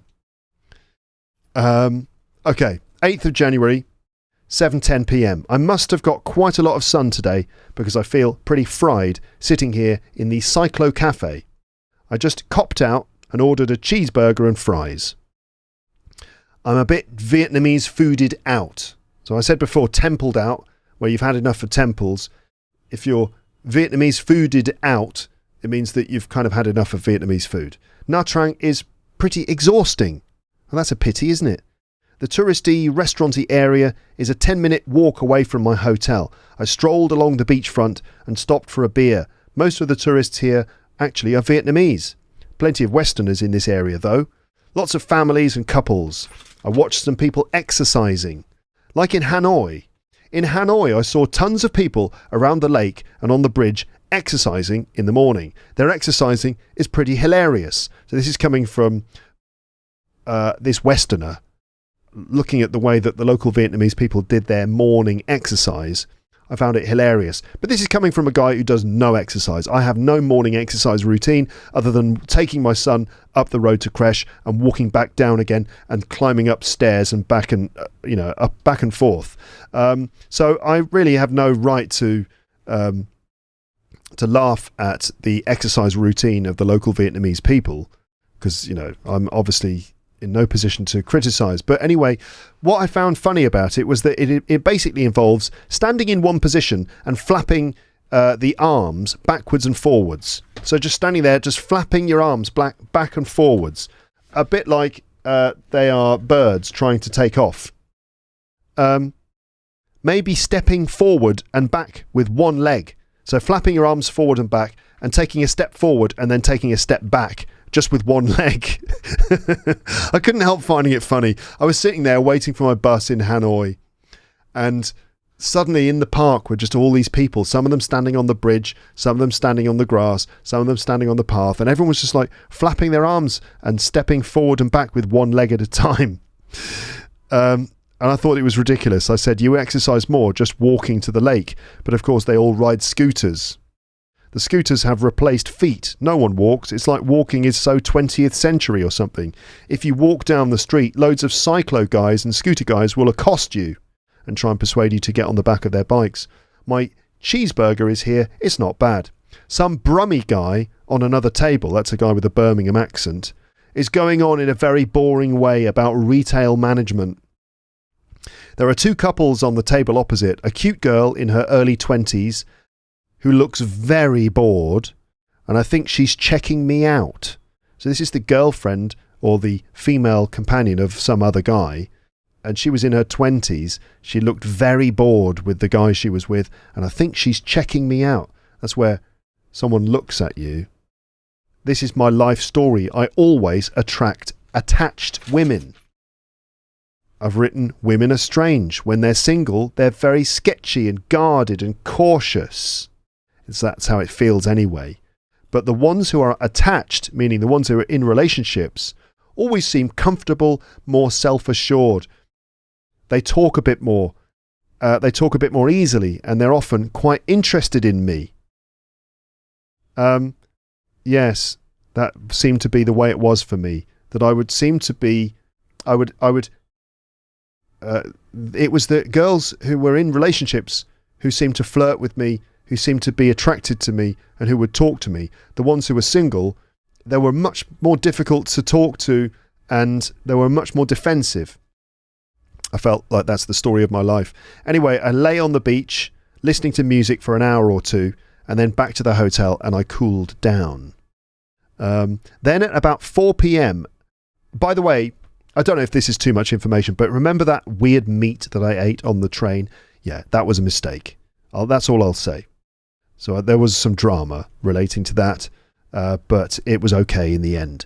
I rented a scooter downstairs and decided to check out a couple of sites on the edge of town. I remember renting this scooter. I actually ended up, so in the hotel guest house, they said, oh, you can rent scooters. So I said, oh, I'd like to rent a scooter, please. It turned out I was renting the scooter owned by one of the girls who worked at the hotel. And while she was working at the hotel, her scooter was parked outside. And I basically was given her scooter. And they said, all right, here are the keys. And I was standing in front of her and the woman who ran the hotel. And just standing right in front of them, I got on the scooter and started it up and went to ride off. And the scooter lurched forward really quickly and I almost crashed into all these other parked scooters. It was a very sketchy moment and so awkward because they were like, here you go, here are the keys to my scooter. And I almost instantly crashed it into loads of other scooters. But then it was okay and I started scooting down the street. It's by no means as mental as Hanoi or Ho Chi Minh City, but the streets here are pretty insane on a scooter. There seems to be no rules, no highway code as far as I can see, except for a vague tendency to drive on the right.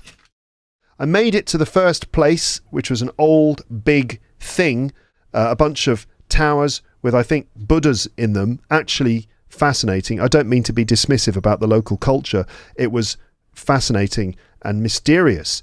These towers made out of a local red stone, and inside there were Buddha's statues. There were some people inside praying, burning incense. It was great. And some fantastic views of Nha Trang from the hilltop. Then a sketchy ride to try and find another temple, but it was so busy and crazy on the roads that I gave up. I remember I was surrounded by other scooters and cars, and sometimes huge lorries and buses, beep, beep, would come surging through all of the scooters, and we'd all have to try and get out of the way. It felt very crazy, and I gave up. Gorgeous sunset from the bridge as I rode over. Absolutely fantastic. Two men at another table appear to be just sitting, chewing and looking at each other, cow-like. So I was observing two other tourists who were sitting there, not talking, just sitting opposite each other, eating their food and just staring with blank eyes at each other, just chewing. Like two cows. Sun-scorched, empty-head, cud-chomping tourist disease, aka SSEHCCTD. Possibly. What the hell? Tomorrow I'm going to go on a tour. A boat ride, snorkeling, drink in a water bar and all that stuff. No doubt I will be sharing with Aussie girls and Russian couples or Aussie basic lads. Who knows? I might even get some lovely, intelligent chicks as well. Chicks, that means girls. I don't think I'll have ice cream. Exciting decisions. Just putting every thought into ink now. I think my legs are being bitten. Mosquitoes can go and have sex with a duck, though. I'm a bit bored. Sitting here in this restaurant, looking at the colourful, lit-up street, the cool air from a fan, friendly staff. Nha Trang is a nice place. Yes. Had a great day today. This is 9th of January now, 7 p.m. Had a great day today, although perhaps a bit too much sun and a lot of irritating pacing up and down the streets of Nha Trang trying to find an ATM that would give me money. I remember this day. I had a nightmare in the morning trying to get cash because my bank decided to block my card because it finally realised that it was being used in a different country, and the bank was like, I suppose we should block the card. Should have told them I was on holiday. But I don't know how many ATMs and cash machines I had to visit, and it was boiling hot, and I was just on this wild goose chase trying to get cash from cash machines, and it really left me very irritable and pissed off with all the micro bullshit that gets on your nerves, namely the language barrier, the constant hassling and offering, the annoying happy hour deals on drinks, which means I don't get a beer when I sit down in the restaurant. Anyway, the day was a good one despite the early start and the pacing around for an ATM. I booked myself onto a boat tour. Despite some reservations about going on tours, it turned out to be great fun. I was picked up from the hotel and promptly put on a boat. Half friendly foreigners and half friendly Vietnamese people. No mixing. So it's like the Vietnamese people stayed together and the foreigners all stayed together. The foreigners were all good value. Some British people, some Australians, some Germans, some Canadians, a young crowd. First, we went to a fairly rubbish-ish aquarium inside a weird concrete ship on an island out in the sea. And the best part of that was that they had these sea turtles in this open area. That was quite cool. Then we went on to another island where we were given snorkeling gear. Snorkeling, that's where you swim around and you have a face mask on and you have a pipe that comes out of your mouth, and the pipe allows you to breathe while you swim on the surface looking down at the fish and things like that. That's snorkeling. We were given snorkeling gear and we swam around looking at coral and fish. I felt like a kid again. The people on the boat were friendly. Two nice English girls who I chatted and flirted with. An Australian girl as well.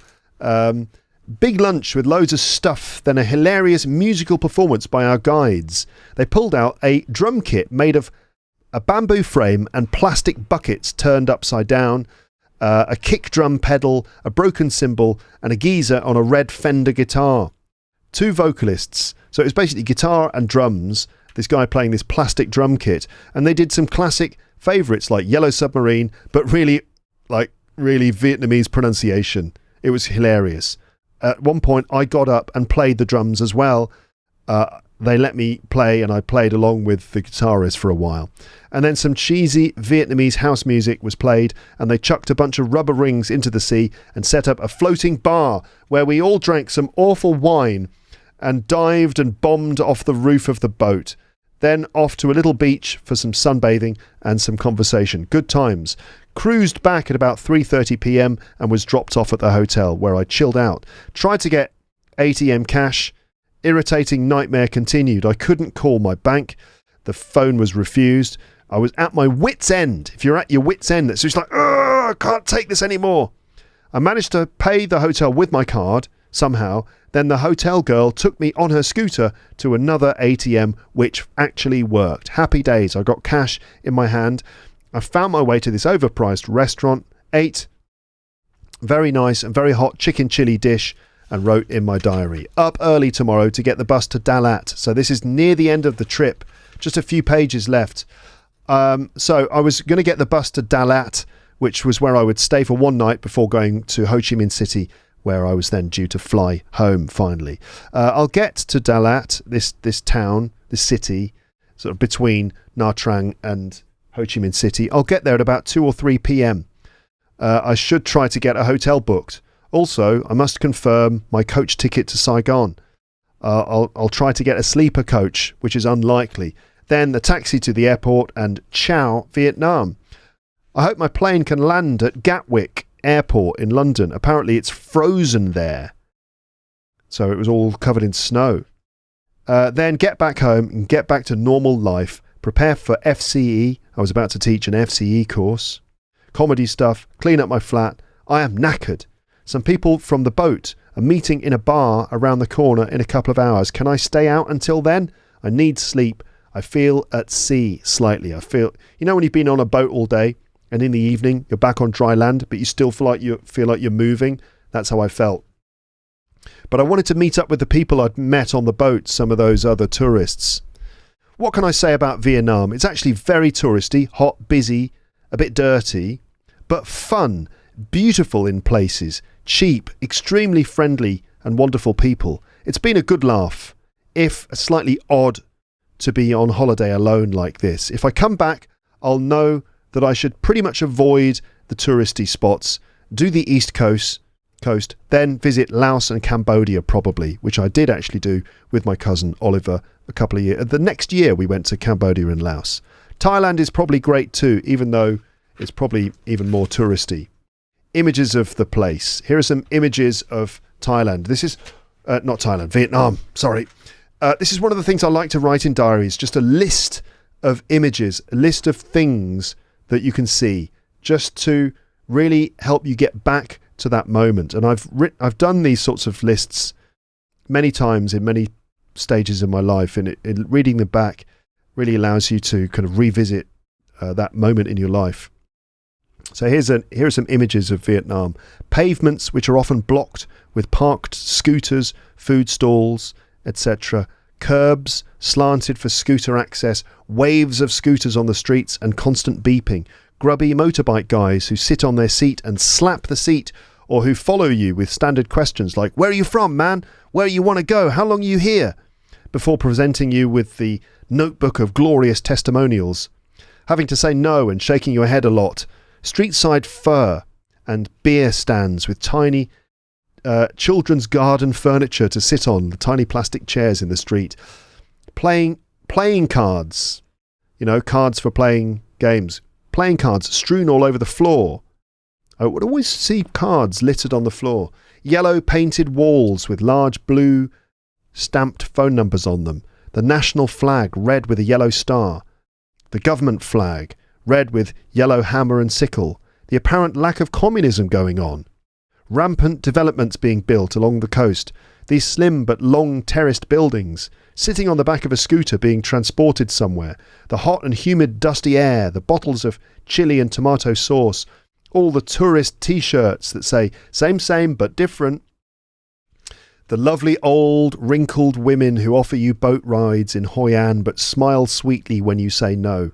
The rolling paddy fields with figures in blue or white clothes with conical hats on. Iconic conical hats. The palm trees with the sun going down, the forest-covered hills, the masses of tangled telephone wires that follow the streets around, the little dogs that yawn and scratch, the cute and short girls who work in hotels, the colourful face masks worn by scooter riders, the smell of barbecuing fish and seafood, the Vietnamese soap operas on TV full of people sitting down, standing up, riding scooters through doorways, the little bathrooms with shower on the wall, the barbers in the street with a chair and a mirror on the wall, the lines of stalls selling stuff to tourists, the sunburned tourists, the blonde Aussie girls, the nice looking middle-class British couples, the blue road signs, all with the words Trang, Na, Lin, Lei, etc., the gnarled trees with long vines, the communist council buildings, blank and imposing, the restaurants with a menu and blagger outside, that's a guy in the street holding a menu trying to persuade you to come into their restaurant. The families squeezed onto one scooter, the lacquered wooden furniture in small hotel lobbies, the English TV channels, the Premiership football games on TV, the vague feeling you're being ripped off, but also the guilt that you're paying too little for things, wondering if I should make the staff think I work for Lonely Planet. The little sparrows and bats in the streets, the "Have a nice time, see you again" slogan on exits of everything, the brightly lit, basically furnished beer hoi places where big groups of Vietnamese people get drunk after work, the pronunciation with no consonant clusters and no consonants at the ends of words, the weirdly sweet coffee, the nicely presented omelette and fresh bread roll. The list goes on, and I'm running out of paper. Sunday the 10th of January, 6:42. Now I am in Dalat, sitting in a French-style restaurant, utterly surrounded by middle-aged, middle-class groups of Australians, grey-haired and very polite. Vietnam is full of Australians, and every single one I've met has been lovely. Quite an annoying, wasted day today, up at the crack of dawn to be picked up by the coach.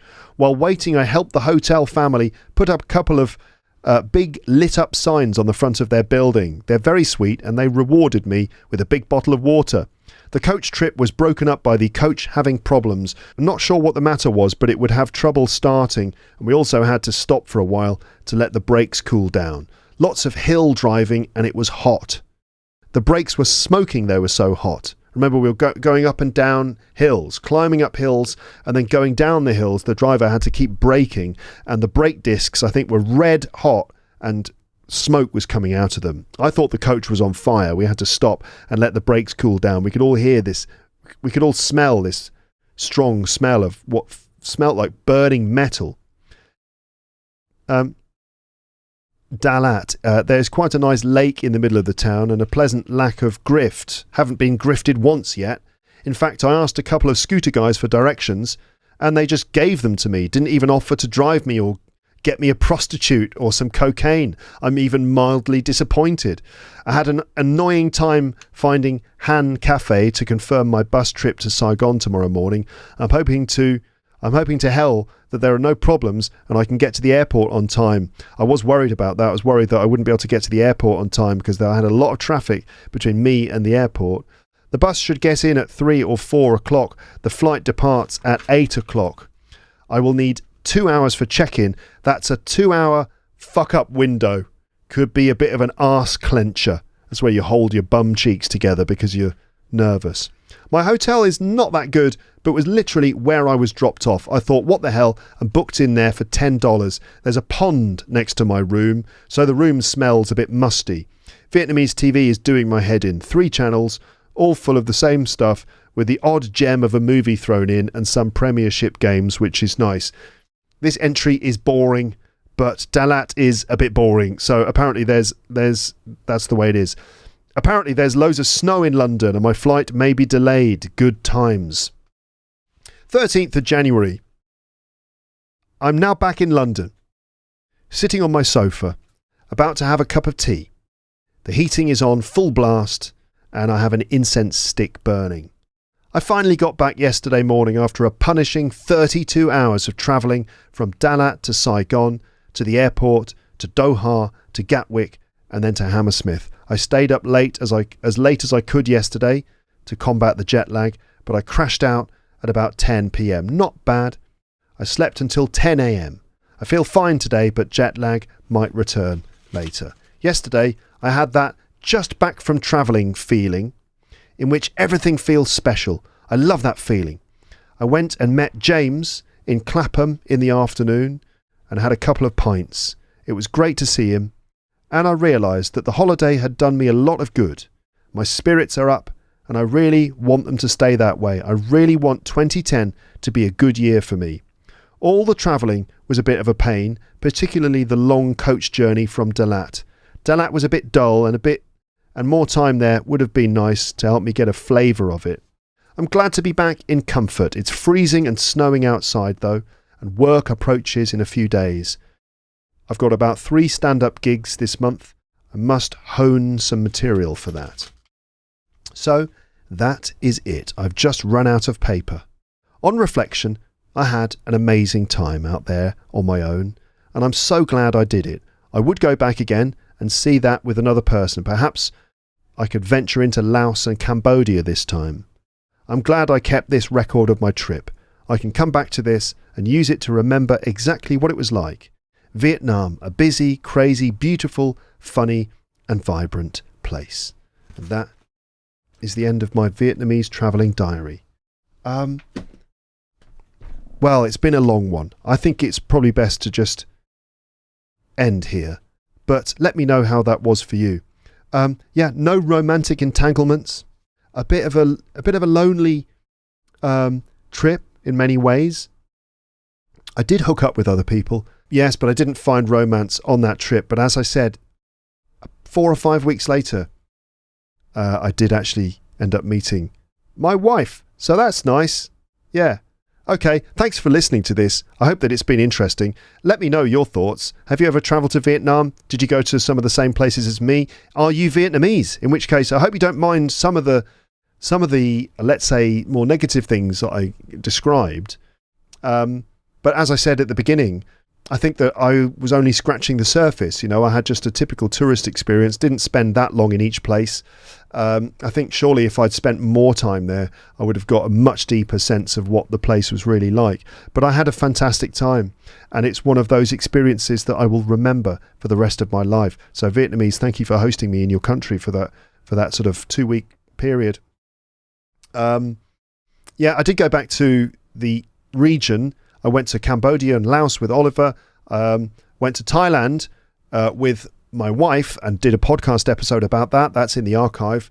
Also went to Indonesia with my wife too. There's a podcast episode about that as well. So you can check the archive for those. Maybe one day I can have a conversation with Oliver about our time in Cambodia and Laos. That could be good for the podcast. Yes, but I'll look forward to reading your comments in the comments section. With anything that has occurred to you during this long episode, but I'm now going to stop. So thank you so much for listening. Thank you for watching. Speak to you again next time. But for now, it's just time to say that you should check the PDF. There's a full transcript for everything I've said in this episode. So if there are certain things you want to check out, you could check them out, or even read all of that for a bit of consolidation of the English that you've heard, bit of bedtime reading that could be an idea. That's what you can do with the PDFs. Just read through them and pick out bits of vocab. And just to kind of reinforce the stuff that you've heard, you can do the same thing, but with the written version. That would be interesting. Okay, right, this really is the end now. Thank you for listening, and I'll speak to you next time. But for now, it's time to say goodbye. Bye.